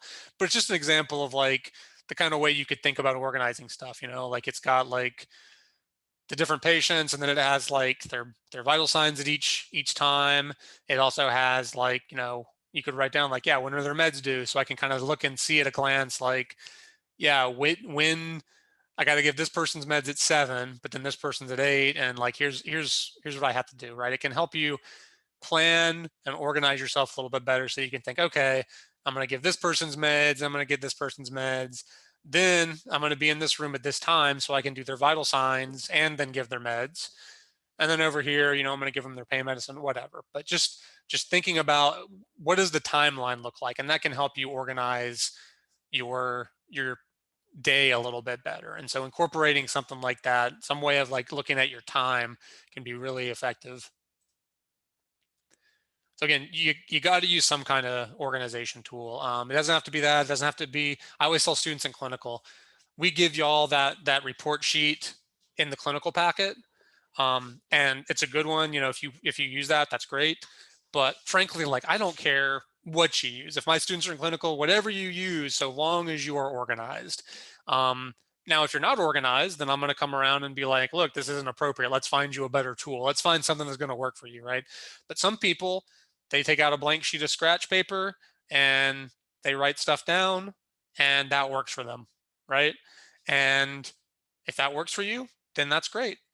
If it's not working though, then you need to find something, right? Like, when I come in, I take a piece of paper, I fold it, and I draw a bunch of lines on it, and because I have a way I want it to look, and I just do it real quick, and I can just organize myself. I have like a way that I keep things organized, and part of the reason for that is because the things I have to organize, it's like y'all, but also the nurses and the unit and the patient. So it's a little bit more than just the patients. And so I don't really know of a good tool to do what I sometimes want to do in my own head. But if I was a nurse, like yeah, I'd probably turn it into a Word doc or an Excel or something, and use that every day. Or find one that works. But you got to use something. There has to be something, some way that you use to keep yourself organized, because you will not be able to do it effectively with just your raw brain power, with 6 patients during the course of a shift. And that's why nurses call it their brain, is because they're like, yeah, without this, like I don't have one. It's like, this is literally all the information I need for my patients. You want to take some time to plan your day. So sometimes at the start of your day, taking a few moments to think about, who am I going to see first? What am I going to do? Why am I seeing them? What am I expecting? That can really save you time in the long run versus just immediately jumping in and like, I got to do this, I got to do this, I got to do this. Sometimes doing that, if you become too task oriented, then you're not kind of seeing the bigger picture. And that's something that we always caution against is, as nurses, you're not just there to fulfill tasks, right? You have to plan and you have to critically think, because if it was just about doing tasks, then we wouldn't need nurses. We could just have robots do our job, but we can't do that yet. So maybe one day, but not yet. Communicating with your team, letting the people around you know, like, hey, this is kind of a rough group. I'm worried about this. So, maybe asking the charge nurse, hey, could you see this patient for me or help me with this patient? Or, they're going to need pain medicine at this time. Could you maybe give that while I do this other thing? Or, talking to the PCA, like, hey, I know you've got a lot of stuff going on today. If you could just give this person a bath at this time, I've got time at this time. I can help you take vital signs on my patients. There's ways that you can communicate to make it so that you're more effective, right? And then again, planning, it helps you be prepared. You're going to be surprised. You're never going to be able to go through a day and it goes exactly as you planned. That's never going to happen. However, doing it can help you figure out how to accommodate those changes. It can help you, like, basically be a little, in some ways, like planning effectively can make you more flexible, because it means that you're not going to be surprised by mistakes or by challenges that arise. You're going to be like, okay, I just now need to incorporate this and I need to reassess and incorporate it into my plan, but like everything else I got to do, still the same. I just got to rearrange some things, right? But you're not going to be taken off guard by the routine. The routine will still be routine, and now you can direct your brain power to the crisis or the changes that have happened, right? Versus having to use it on stuff that hopefully would just be routine and normal. So again, we want to try to plan, plan to control things. We want to set our priorities. We want to try to schedule activities. You can establish a to-do list. So again, you don't want to be task oriented, but kind of breaking things down into tasks can sometimes be a good, effective way of figuring out, of keeping yourself on track, of like planning out, like, okay, at this time I'm going to do this thing, at this time I'm going to do this thing. And there's also, for a lot of people, there's like a psychological just benefit to just, you write something down and then you check it off. There's like, for a lot of people, that makes them feel very, very good. And so that can be a really effective tool if you're one of those people to do that, because it means that as you're accomplishing those things, you're going to be like, oh, I'm not like, struggling. I'm not super far behind. You might actually be, but you won't feel that way because you're like, no, I'm checking stuff off. I'm getting things done. Again, you don't want to be super focused on the tasks, but it can help, right? Doing that little and not being over invested in just being task oriented, but doing this can be effective, right? You also want to implement effectively. So that means if you have a priority, you want to deal with that priority, right? You don't want to put off your priorities. If you've got a thing that needs to be done immediately, don't put it off. Do it immediately, right? Don't procrastinate. That doesn't mean don't take breaks, but when you're taking a break, what that means is you are stepping away from your patients. You're not like sitting in the nurse's station just like, oh, I gotta go do something, and then 5 minutes later you're like, oh, I really do have to go do that thing, right? Because you're not really relaxing, you're not really taking a break, you're not really refreshing yourself. You're just kind of like putting off the inevitable versus go do it and then take a break, and then that way it gives your brain time to relax and stuff, right? Um, Try to control interruptions as much as possible. Again, that can be difficult, but as I mentioned before, there's some ways you can do that by trying to plan effectively. Um, you also, don't be afraid sometimes to say no. Sometimes people will ask you to do stuff and you do not have the time for it, or you do not have the ability to do it right then.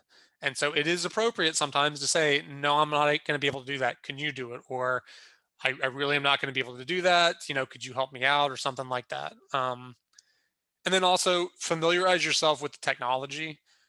My experience as a nurse over the last 15 years has been that when I first started in nursing, we still used paper charts. We still had paper charts. We were slowly starting to phase them out, and after a couple of years we were all online. So it was maybe around like 2009 or 2010.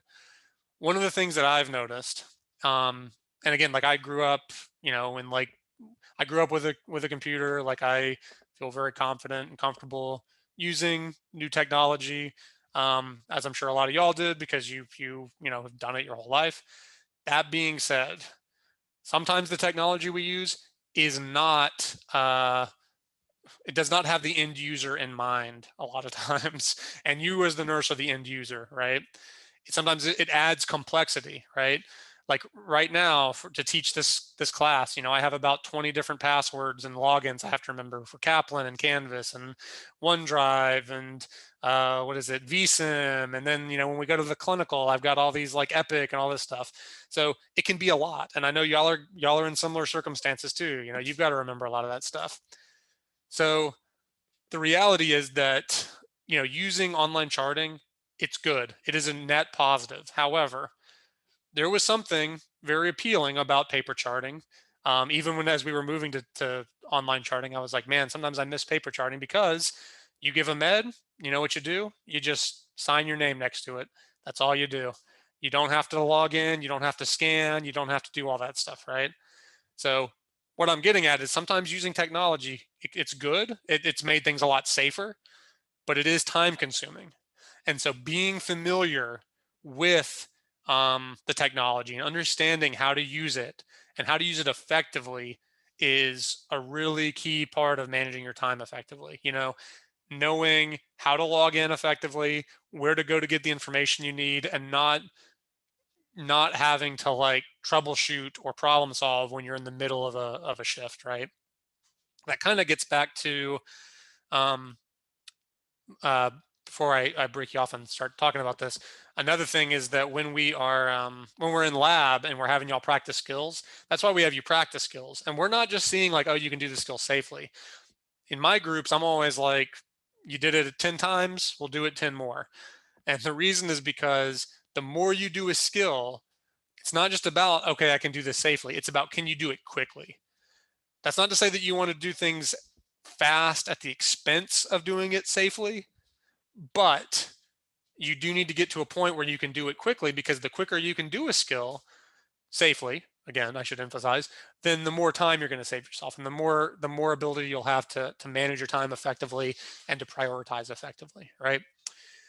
So let's take a second. So imagine you're caring for the following patients. Arrange them in the order you would go to evaluate or assess them in as you come on shift. So you got these 4 patients. What order do you want to evaluate or assess them in? Now, what I'm going to do, I'm going to give you all a couple minutes. I'm going to break you all up into groups. It's going to be random. I'm going to pause the recording. Actually, I'm just going to leave it running while the breakout groups because it won't be too long. So there's just going to be 2 of y'all in a room.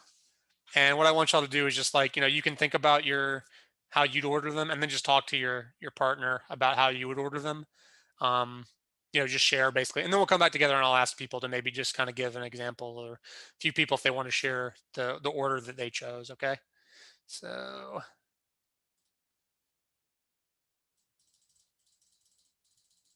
oh my gosh, I got to create a lot of rooms for y'all, don't I? Because there's like 60 people.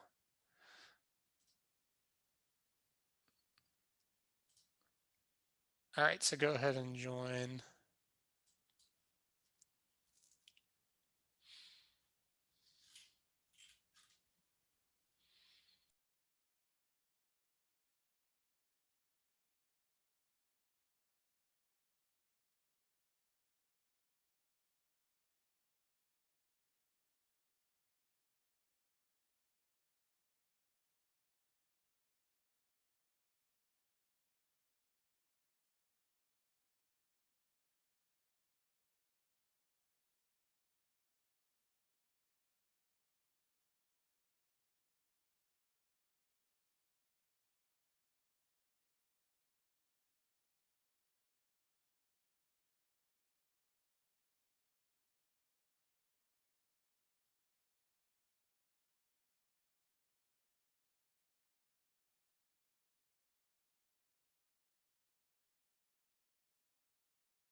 Okay, just waiting for everybody to get back out of the breakout rooms. We'll give it a second or two.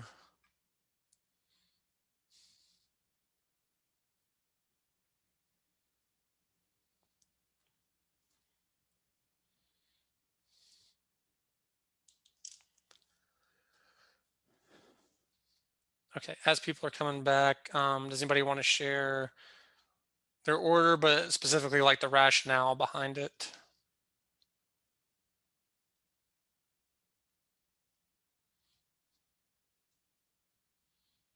Okay, Lauren, do you want to give your rationale as to why?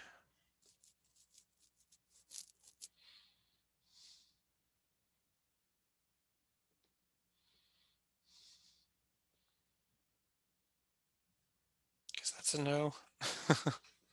Do you want us to talk it out or Yeah, just just type yeah. it? What's your order, and then kind of what's your rationale for that order?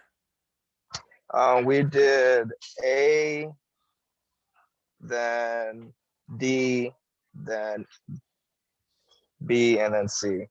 Rationale behind A being because that person's in pain. You normally would start off with ABCs, but honestly, none of them are ABCs, airway, breathing, or circulation. Other than you can really push for the blood transfusion, but at the same time, the last vital signs were good.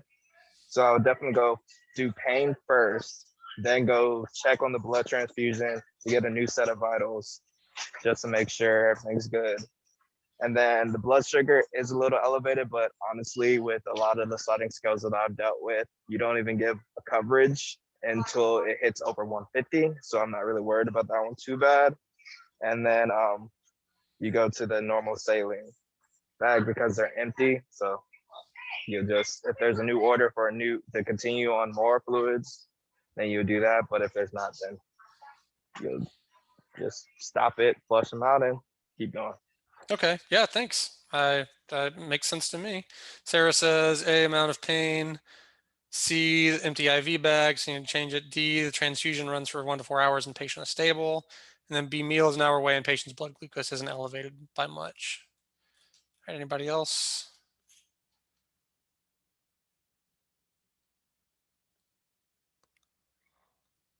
Sounds like no.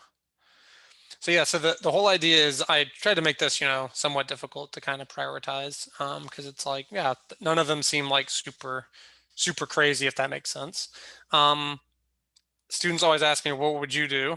And I always tell them like, well, the purpose is more to try to get y'all to think it through and not necessarily have a right answer or wrong answer, but more just like, you know, what's your develop a rationale that like when you're doing something, you want to have a rationale. You want to be thinking like, why am I doing this? However, having said that, since students always press me, I will just say, so if it was me, I would probably go to D first, just because I'm like, well, their vital signs are stable, but blood transfusion's been going an hour.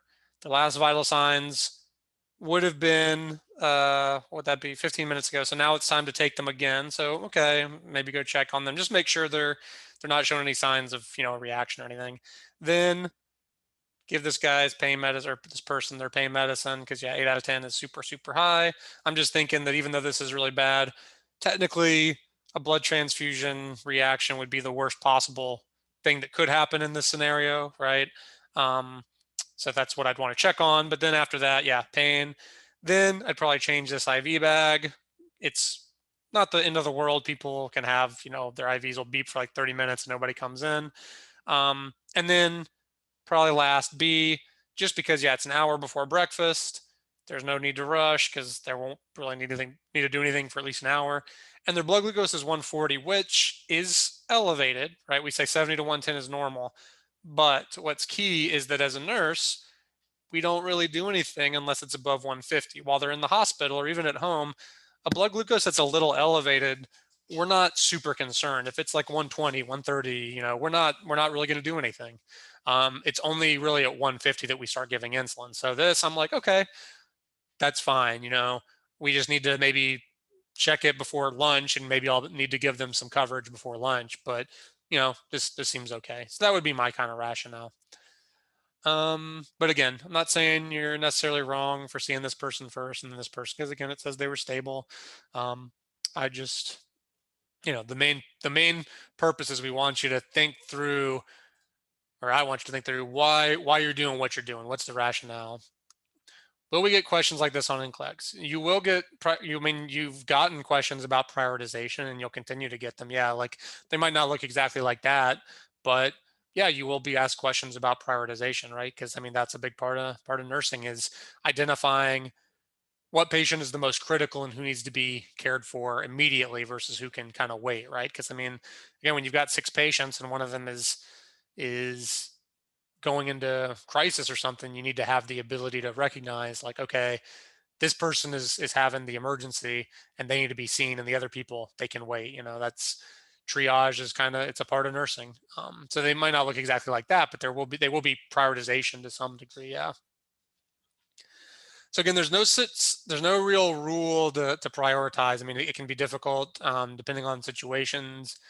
If for example in this situation it says their vital signs weren't stable, this person would probably be everybody's top pick, right? If this person wasn't getting normal saline, but maybe something like maybe like blood or maybe some other fluid, then yeah, maybe that would be a priority. Maybe if this person's blood glucose was 70, that's still technically normal, but like it's a little on the low side, right? Or maybe if this person's pain was like a 10 out of 10 and they were maybe I'm trying to think their leg was externally rotated, or like gave you some other indication that it's like, oh no, like there could be something really wrong here, then any of those could maybe become your priority, right? But I try to keep it a little bit kind of, seems like they're all kind of like nothing's like critical there, just that way, again, it's like most situations are going to be, and they're not criticals, but we still need to think like, okay, what am I going to do? How am I going to take care of them? But then also thinking about, well, what could be the worst thing that happens, right? So again, a situation's urgency, that's like number one, like always. What's going to be, like y'all said, Jordan, I think said, you first think about ABCs, airway, breathing, circulation. None of those people really had a problem with any of that. So you were like, okay, now let's go on from there. But yeah, airway, breathing, circulation, we say, because that would kill somebody quickest, right? Another thing to consider is how long do you have to complete the task, right? If you've got to do something that's going to take an hour, right, and it's not a priority, then maybe you can do other skills or other things that are going to take less time, and then put that off. Not because you're like, oh, I don't want to do it, but more because it's like, well, if I can do other stuff before this, that means I'll be less likely to be distracted or interrupted while I'm doing this long skill, right? Because if you got to do something for an hour, that means you're going to be indisposed for an hour, and if interruptions occur, that's going to be unfortunate because you got a whole hour that you could be interrupted, right? So similarly, how long will it take you to complete the task? Same idea. Are you going to need help from others? You might have to balance or plan around other people sometimes, like, oh, I need to do this, but it's going to take me and another nurse. So I want to do it now, but I'm going to have to wait until 7:30 because that's when so-and-so can help me. How familiar are you with the task? Do you know how to do the task well? And if not, you're going to want to budget yourself more time, right?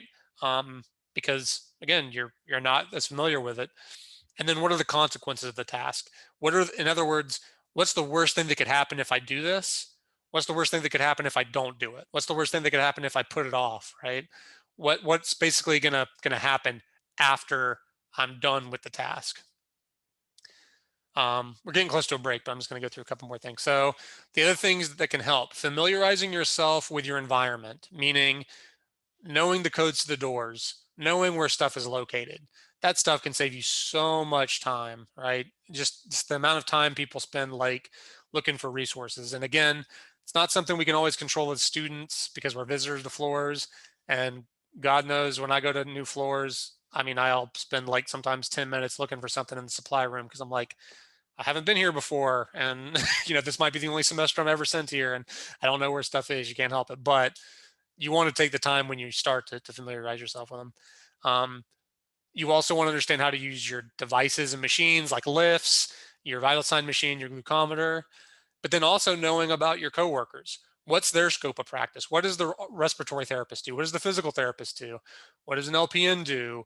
What do my other RNs do? What are their competencies? Like what is it? What is our role in all this? And how and when can I depend or ask other people to help me with skills or tasks, right? Or when do I need to call somebody else to help me with a skill or with a task for a patient?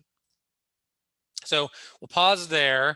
We'll come back at the next slide, and I will also pause the recording. So I'll be back at 11:01. All right, so we're recording again. So everybody should be coming back to their breakout groups where we discuss this. So as people continue to filter back in, do we have anybody that wants to give what they decided, and then your rationale? For the PCA, we decided to have them go get the vital signs on the patient who's having the blood transfusion. And then the nurse, like us, we would go check on the patient who has the 8 out of 10 pain, and then the charge nurse would turn off the alarm and redo the normal saline. Okay, that sounds good. Yeah. Anybody else have anything different?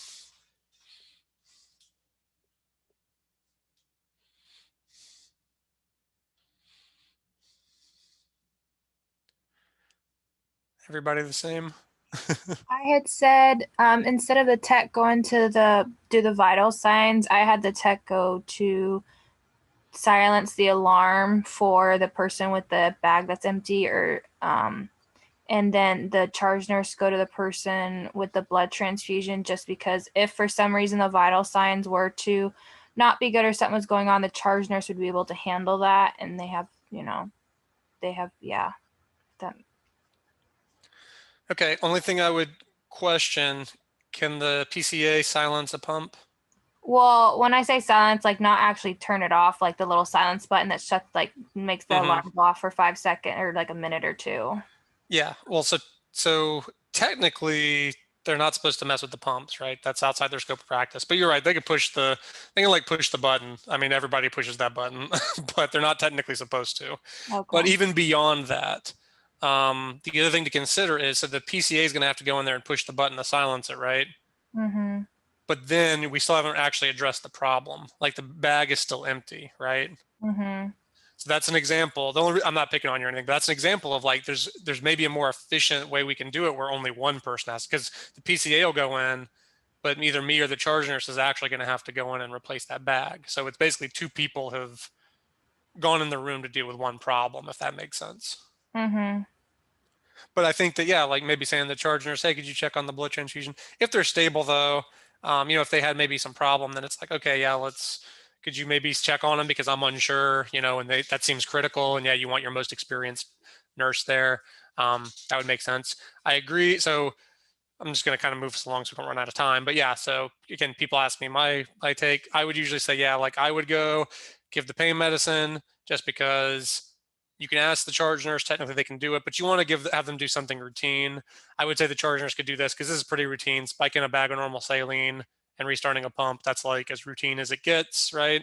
And then the PCA could, yeah, either maybe go check the vital signs because it's time, and again, they're stable, and just say, hey, check them and then tell me what they are immediately, so that way I know if I need to drop this and go see him real quick. Or hey, can you go help Mr. So-and-so get set up to eat, when it's time or whatever. But again, this person doesn't really need too much. All right, so apologies. Normally when we're in person, I can spend a lot more time doing this because it doesn't take as long to break everybody out into to breakout groups. So another component of this is anticipating patient needs. And a good way to do that is building a good rapport with your patients. So you can't always do that. I've had plenty of patients who hated me, through no fault of my own because I'm perfect in every way. But sometimes you're going to have people that you work with that, for whatever reason, you don't get along, or maybe they're just difficult or whatever, but you still want to build a good rapport. And the best way to do that, I think, is to always be a patient advocate. Even if you have a patient who they don't like you, you don't like them, if you are advocating for them, if you're fulfilling your duty and your job as a nurse, they will appreciate that. They might not always, but generally they will. It can be hard for some people, but you really have to put aside your feelings about a patient, whatever's going on with them. Your goal is to be a patient advocate for them, regardless of anything else. You always want to be assessing, always. Whenever you walk into a room, you are assessing, right?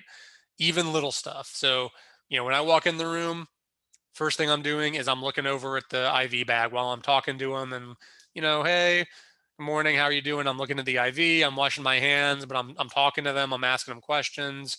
You're always assessing, you're always scanning the room.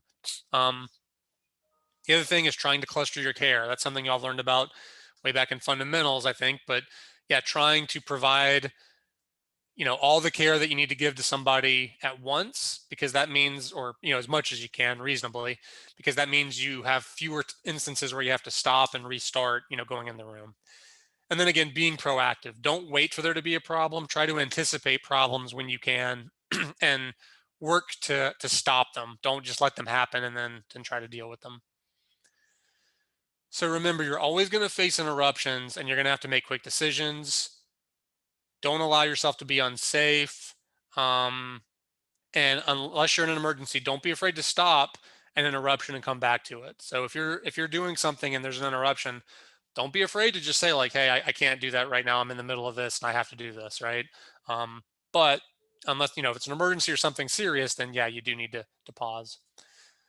Some other things to keep in mind, make sure you take breaks. If you do not take breaks, you will probably be less efficient and less effective at your job. You got to work in breaks because that time away will give you the energy and oftentimes the food and the water and the ability to relieve your bladder that you need in order to continue being effective the rest of the day. Organize yourself in a way that works for you. Try to give yourself a moment before you start care to think about it. Like, in other words, you got to give a Foley catheter, right? You got to put one in. Don't just grab the kit and run in there. Pause outside the door and think like, okay, let me just run through the steps in my head mentally of what I need to do again. Because maybe it's been a few months since you've put one in. Or maybe you're a nursing student, you've never actually put one in on a patient. So, think, what did I do in lab again? Because doing that can mean that it saves you time when you're in the room and you're doing it and you don't, one, make mistakes, but two, you're not like, oh crap, I'm in the middle of this skill and I can't remember exactly what comes next, what should I do? But if you visualize it, think about it beforehand, it can save you, time and also heartache when you're in the room. Remember again that another nurse takes over for you. Sometimes you can't do everything assigned on your shift. You have to pass off some stuff. And then don't be afraid to say no sometimes when you have to. So a couple examples. We're going to try to go through these quick because I don't want to run out of time, but let's just say you're pulling meds from the dispenser. A family member comes and tells you your patient wants to get back to bed but needs your help. What would you do? Anybody want to?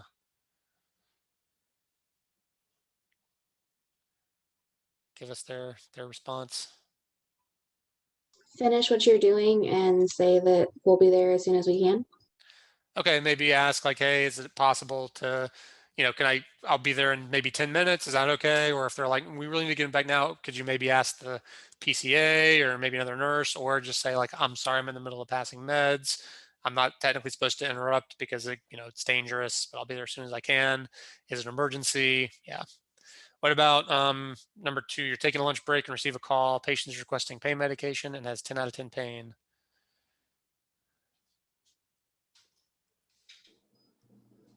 Ask for your charge. What was that? Can you ask your charge if you're on lunch? Ask your charge to do it. Maybe ask the charge nurse if they could do it. And any other? That, and then usually they have like another nurse watch their team, so that other nurse could maybe give them the pain medication. Yeah, so this is an example of why hopefully we've been proactive and we either ask the charge nurse or another nurse, hey, I'm going to go on my lunch break. Can you take my phone? Because that's what that means. Give them their phone, give them the phone, right? Here's my phone. Can you just watch my patients? It could also mean maybe, if we assume they're in 10 out of 10 pain, if they can get pain medicine, then hopefully it might be a situation where it's due. And maybe as the nurse, it's like, oh, maybe I should have given the pain medicine and then taken my lunch break, or like anticipated they would be asking for it. You can't always do that. Sometimes people will be calling for pain medicine nonstop. And so you can't really change that. Or maybe something new has happened, but just some thoughts. And then you're in the middle of delivering the discharge teaching to a patient when you get a call that another patient is experiencing chest pain. What would you do?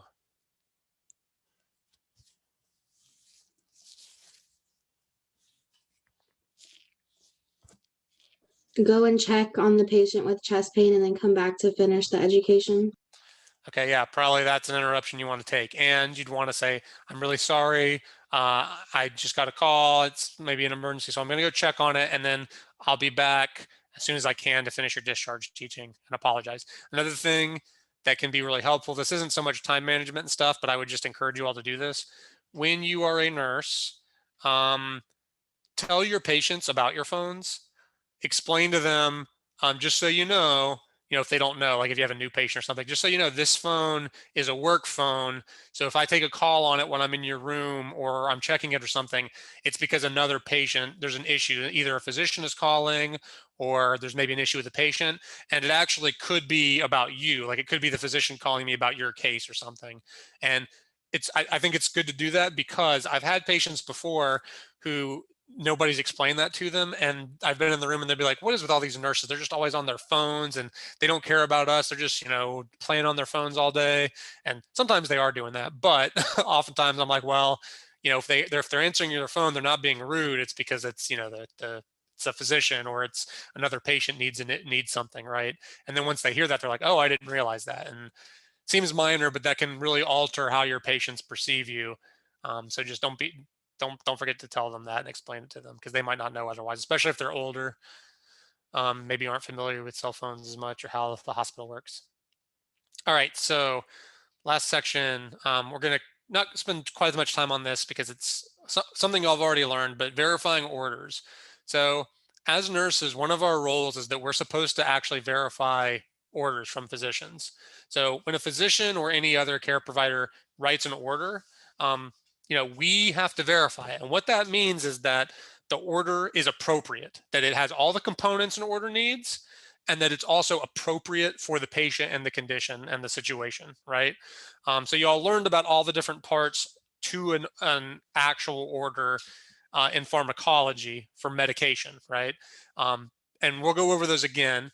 Not every order, though, is a medication order. That's what we mainly think of them as, but even like a diet, you know, a regular diet, that's an order. That has to be ordered by the physician. Their activity level, that has to be ordered by the physician. So all those orders, we as the nurse need to verify them. So the elements of an order, it has to include the patient's name and medical record number, the name of the medication or treatment. If it is a medication, the dose, the route, that we have to delineate the frequency of the treatment. If there are any specific orders for administration, like maybe, for example, while awake, you know, like we're going to turn patient Q 2 hours while awake. That would be nice because we don't want to wake them up every 2 hours while they're sleeping, right? Unless it's important. And we want to specify Q 2 hours no matter what. The order, date, and time. When was the order written? Was it written today? Was it written 4 days ago? It has to have the signature of the verifier, so you, and it has to have the signature and the provider number of the physician or care provider who ordered it. Now, we don't physically sign things much anymore. Typically how this is done is when the physician submits it in the online charting system, that's considered their digital signature. When you click a button that verifies the order, that's you signing off that, yeah, I verified this order, right? So in every like charting system, there's a page that the nurses can go to that has new or changed orders, and they have to verify them, right? And once they verify them, then it goes through and like goes into the MAR, other parts of the chart. So that's how that's done now. In the past, or if you end up working someplace that, you know, does still have paper charts, then that'll all need to be written out and you will sign it and you'll still need to read it. But again, most places nowadays, you know, it's online. You just use your digital signature. So your role again is to verify the orders are complete, that they're accurate, that they're appropriate, that they're for the right patient, they have the right dose, all that stuff.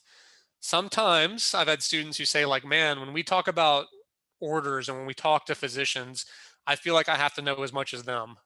Like they're like, I feel like I have to know as much as a physician. And that's not true because you do not know how to do surgery, but physicians are often trained to be surgeons or to provide complex medical care, and you don't provide medical care. However, you do know as much or more than a physician when it comes to nursing. So they know more than you about medicine and surgery because they're medical doctors or surgical doctors or surgeons, you know more than them about nursing. So and where the two of those things overlap is where we're taking care of our patient, right? So our role is to know what we need to know that affects our patient, right? So knowing the appropriateness of like medications for certain conditions and things like that, that does fall under the purview of nursing. We do need to know that stuff, right? Um, so just keep that in mind. It's not that you have to know as much as a physician, it's that you have to know what you need to know to take care of your patients effectively. Now, some other things that we do is sometimes we do what's called transcribing the orders. Now, this isn't really, again, done very much anymore, but sometimes the nurse is actually the one who takes the written order by a physician and places it in the chart. So again, this isn't done much anymore because of the way we use online charting, where physicians can type it in from at home or anywhere. But sometimes we'll still see it where a physician will physically write out an order, and then that has to be transcribed by a clerk or sometimes a nurse into like the chart, whether it's another physical chart or whether it's taking it and moving it into the digital format. And we do still have to do this sometimes when we have downtime, right? Like systems go down. And so we still have like backup paper charting methods that we use. So that's why I'm going over it. I'm not just saying it because it's like, you know, this is the way it used to be. And so you got to learn how it used to be. It's because sometimes we do still have to do this. And then finally, we implement the order, assuming that it is appropriate and everything. So types of orders. So there's written, verbal, telephone, electronic, and then standing orders. So the first is the written order. This is the one that we think, this is like most orders. When I say written, really you can think of written as being electronic, right? They're kind of the same anymore. It's basically an order that the physician writes up or types up in this case, and then they submit it. So if it's written, they will go into the chart, they will write an order out with their hand, and then they will flag it. They'll like, do something to get your attention. Like usually that means like you move it up so it's on the top two prongs of a 3-ring binder instead of like, all three. So like the piece of the paper kind of juts up and that lets you know, hey, I just wrote something here. So check this page and make sure this order gets verified and written and everything. If it's electronic though, that means that it's usually just, again, they just type it in and then you just verify it. Another one is verbal or telephone orders. Now, telephone orders are not super common anymore, again, because you call a physician, they can oftentimes access the chart from a computer or their phone and then put in a written order. It used to be, again, and sometimes if there's downtime still is, when you call a physician or the physician calls you, they might give you an order over the telephone. And then as the nurse, what you have to do is you have to write down what they said, the order that they told you, and then you read it back to them. And then when that's done, you sign it. And then later, when the physician's back at the facility, maybe the next day, or even an hour from now, whenever they're back, when they review the chart, they will then be flagged with the verbal orders that they've given, the telephone orders they've given, and they need to go back through and sign that, like, yeah, I gave this order or something, right? Again, that's not done super often anymore because, again, they can do it online, but there are still occasionally situations where, again, there's downtime or some places maybe that still use paper charts. That's what they'd have to do. More common that we still use is verbal orders, and verbal orders are kind of similar. This is the physicians at the bedside, and they tell you, hey, we want to give 2 milligrams of, or 1 milligram of epinephrine or whatever. So draw that up. That's not an order that you're going to like have written down. That's one that's like, hey, we're giving epinephrine. That's pretty serious. Like there's probably a code or, critical situation happening. So we don't have time to like, oh, let me pull up the chart and type it up and you verify it. It's like, no, there's an emergency, go draw it up. When that's the case, it's kind of similar. What happens is the physician gives you the verbal order. You want to use what's basically called like closed loop communication, where they tell you, I need you to draw up, 1 milligram epinephrine, give it to them IV, and you're going to say, okay, I'm going to draw up 1 milligram epinephrine IV and give it to them IV. Like you're repeating back basically what they said. So that way they hear it. So then if they're like, oh, wait, no, I didn't mean that, I mean this, then they'll correct themselves or you can correct them, right? Then once it's done, they'll go back and then write the order afterwards. That's how that can be done. Now, sometimes nurses are worried, especially students, are like, well, what if they forget to? Or what if they don't sign off on the order that I gave? Typically, that is not a problem. Most of the time, if this is happening, it's in like an emergency situation, or you're on a floor where it's very common, like a critical care unit or something. If it's in an emergency, if there's like a code or a SWAT happening, then, or a rapid response event happening, then typically what happens is you have one person on the team who is called the recorder, and their job is literally just to write down everything that's happening. So that way, when it's all over and the chaos is settled, you can easily go back and see this is who said this is who said that. So that way you can get they can sign off on the verbal orders and it's all, nice and neat. If it's not that situation and you're on like a critical care unit or something, and sometimes you still have to do that stuff, it's not an emergency, but again, you have a physician at the bedside, that comes down to a more like kind of an interpersonal thing. If you need to communicate to the physician, and sometimes it's not a case of they're malicious, sometimes it's a case of they just forgot. They're like, oh crap, yeah, I've got a million patients and I forgot to do that. And you just need to remind them and let them know, like, hey, you gave me this order, you never signed off on it. And usually they'll be like, yeah, my bad, I'll do that now.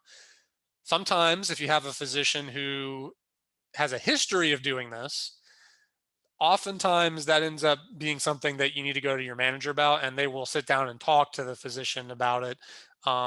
Because I have had situations where I have worked in places where has been a physician or two who it's like they're kind of infamous for giving like verbal or telephone orders and then refusing to sign off on them, or saying like I never said that or something, or I don't remember that. And they had to have conversations with like their attending and the nurse manager, and basically like, look, either you start signing these when they're appropriate and the nurse is telling you that you did them, or we're going to instruct our nurses not to take verbal orders from you or telephone orders from you anymore because it's a danger to their license. And I've seen nurses do that where they're like, look, I'm not going to take this order because you're not going to sign off on it.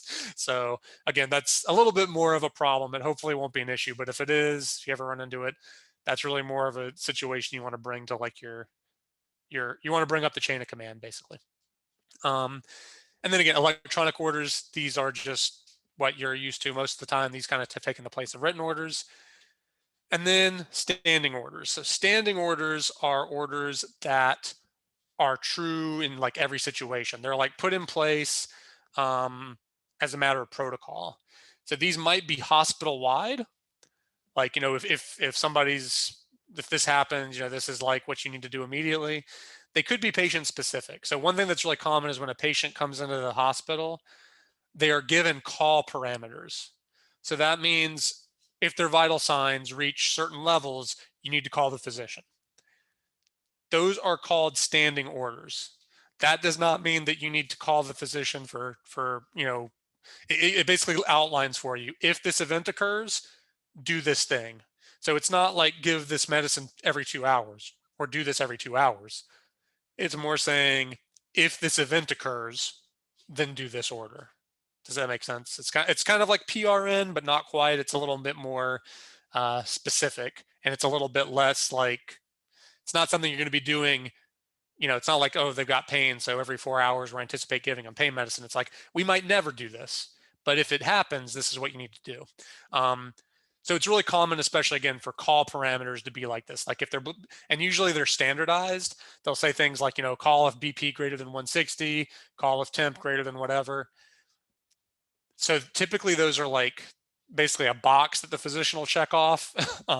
So if the patient does have some abnormal values maybe, then you want to make sure that's communicated, because if they have if you put like call if BP greater than 100 or a heart rate greater than 100 or less than 60, and their heart rate runs naturally at like 110 or like 50, you're going to be calling them constantly. And the solution is to be like, look, you need to change the protocol, the standing order, the when to call order to say for this person less than 50, because that's their normal, right? There's also some other standing orders that we'll go over in a little bit, but so some examples of written orders. Again, these are written or submitted by the physician. You just need to make sure that they're appropriate. If there's any confusion, you need to clarify it. So always read the order back to the person. or like if you, sorry, not read it back to them, but if you're reading the order and it doesn't make any sense, if there's something that doesn't look quite right, like, they say 10 milligrams, but you're like, ooh, usually we give 1 milligram. You want to call them and clarify, right? You want to add, you want to clarify that. You want to be like, hey, on this order you put 10. Did you mean 10 or did you mean 1? And then in some cases you have to transcribe this to other documentation. But again, that's not really something that any of y'all probably are going to have to do if you stay locally. I don't know of any facilities that really still use physical charts. But if it happens, again, it's just a matter of writing very legibly as you can, whatever the order is into the order or into the chart. So again, the verbal or telephone, this has to be given by a physician or a provider to a nurse. It has to be a nurse. So if a physician calls and tries to give a verbal order to like a PCA, they can't do that. It has to be an RN. If it's a telephone order, it's usually written by the RN, and then you need to read it back to them. If it's verbal, you're not usually writing it. Again, there's usually somebody recording, or it's something that's going to be put in later.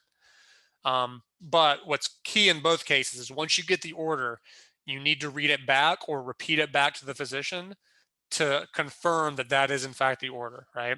So always be knowledgeable and clarify anything, know what you're given.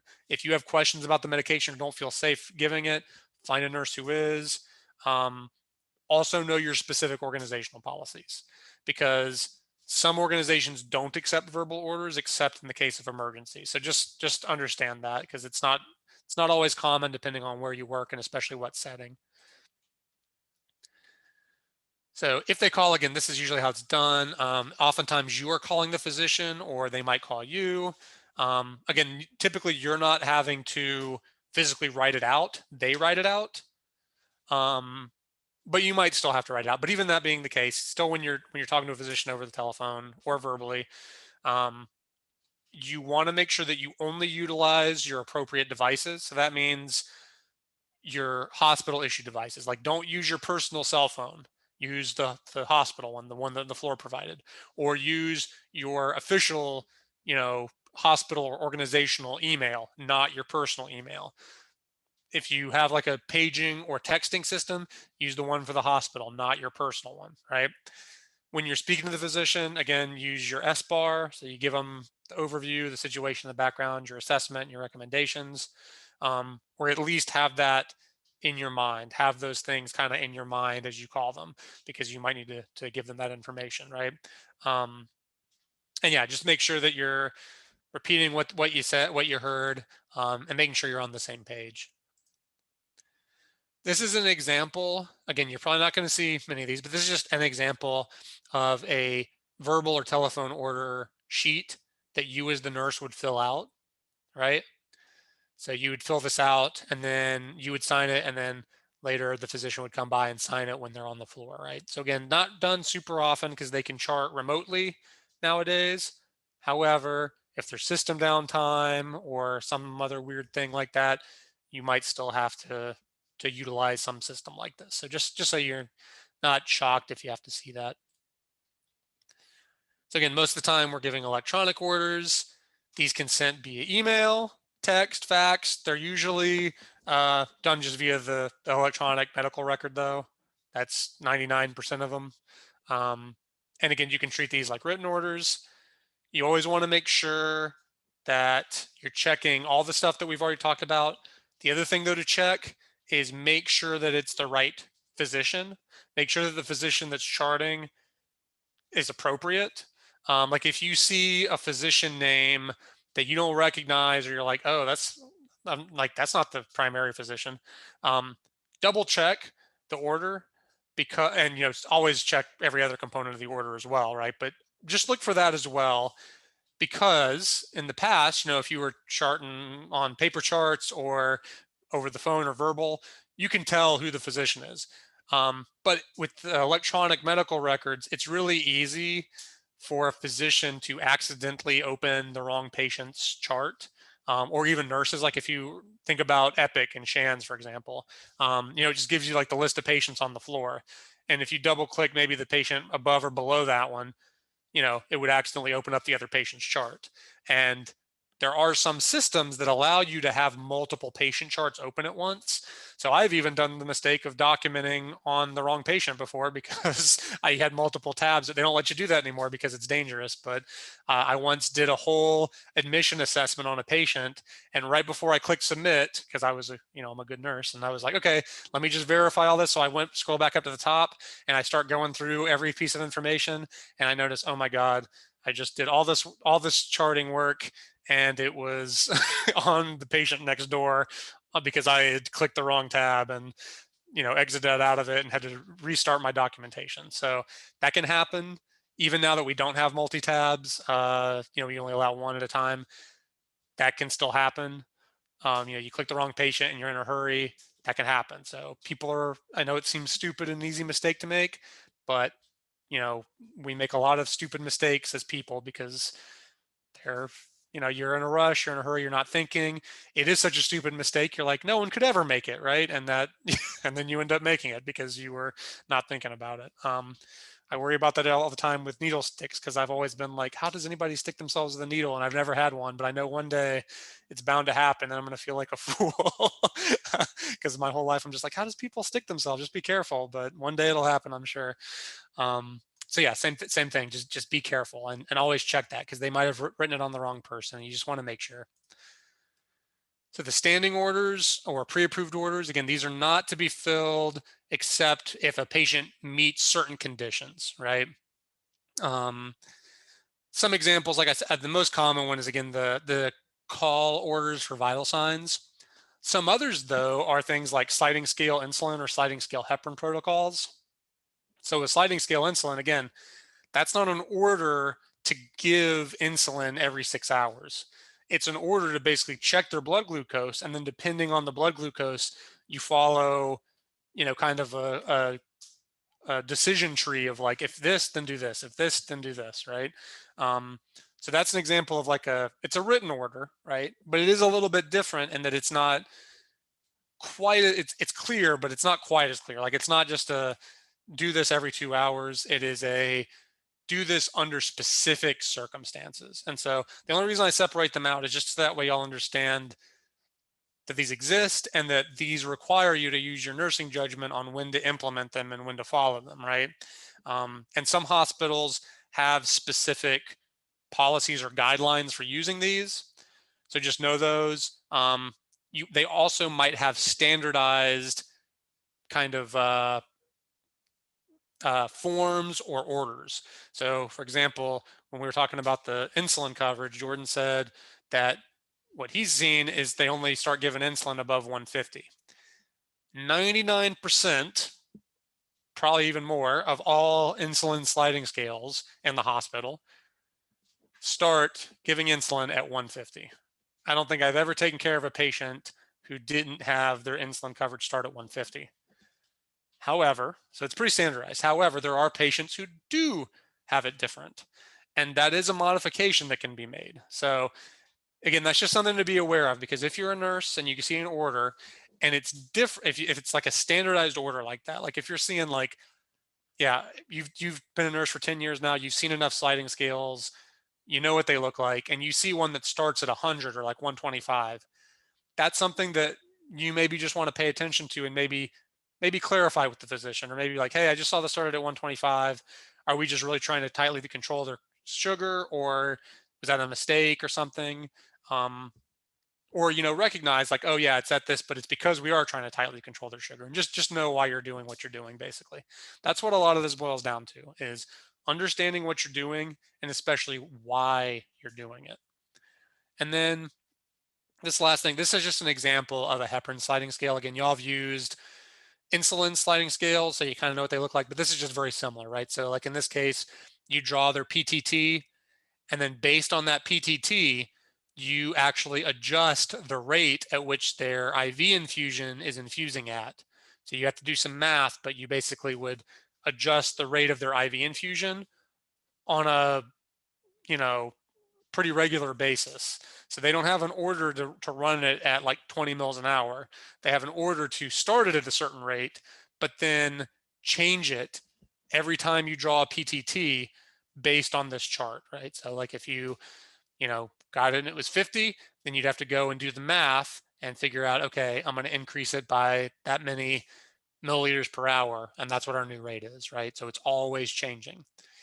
Part of the other reason I put this in here, this is the last thing, because after this we're done, but one of the things we're going to do is on the third exam, we're going to go over heparin sliding scales. I think Professor Nestor has kind of already started teaching you all a little bit about that in your math. I don't know if that was yesterday or if that's later this week, but when she goes over the IV math, she'll kind of start with that.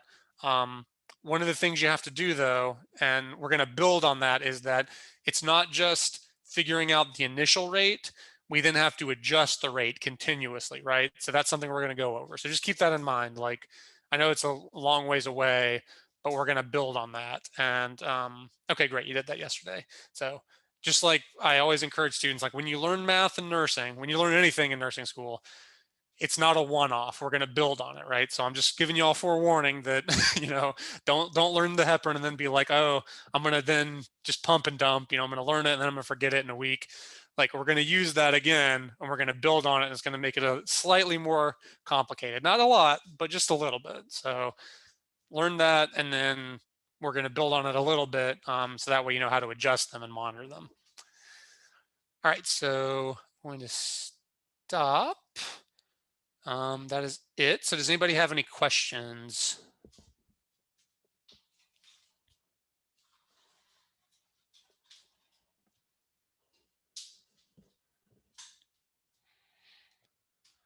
I'm not hearing or seeing any, so I'm going to stop the recording, and then I'll ask again. So I'm going to stop it, and I will upload the recording as soon as it finishes compiling via Zoom.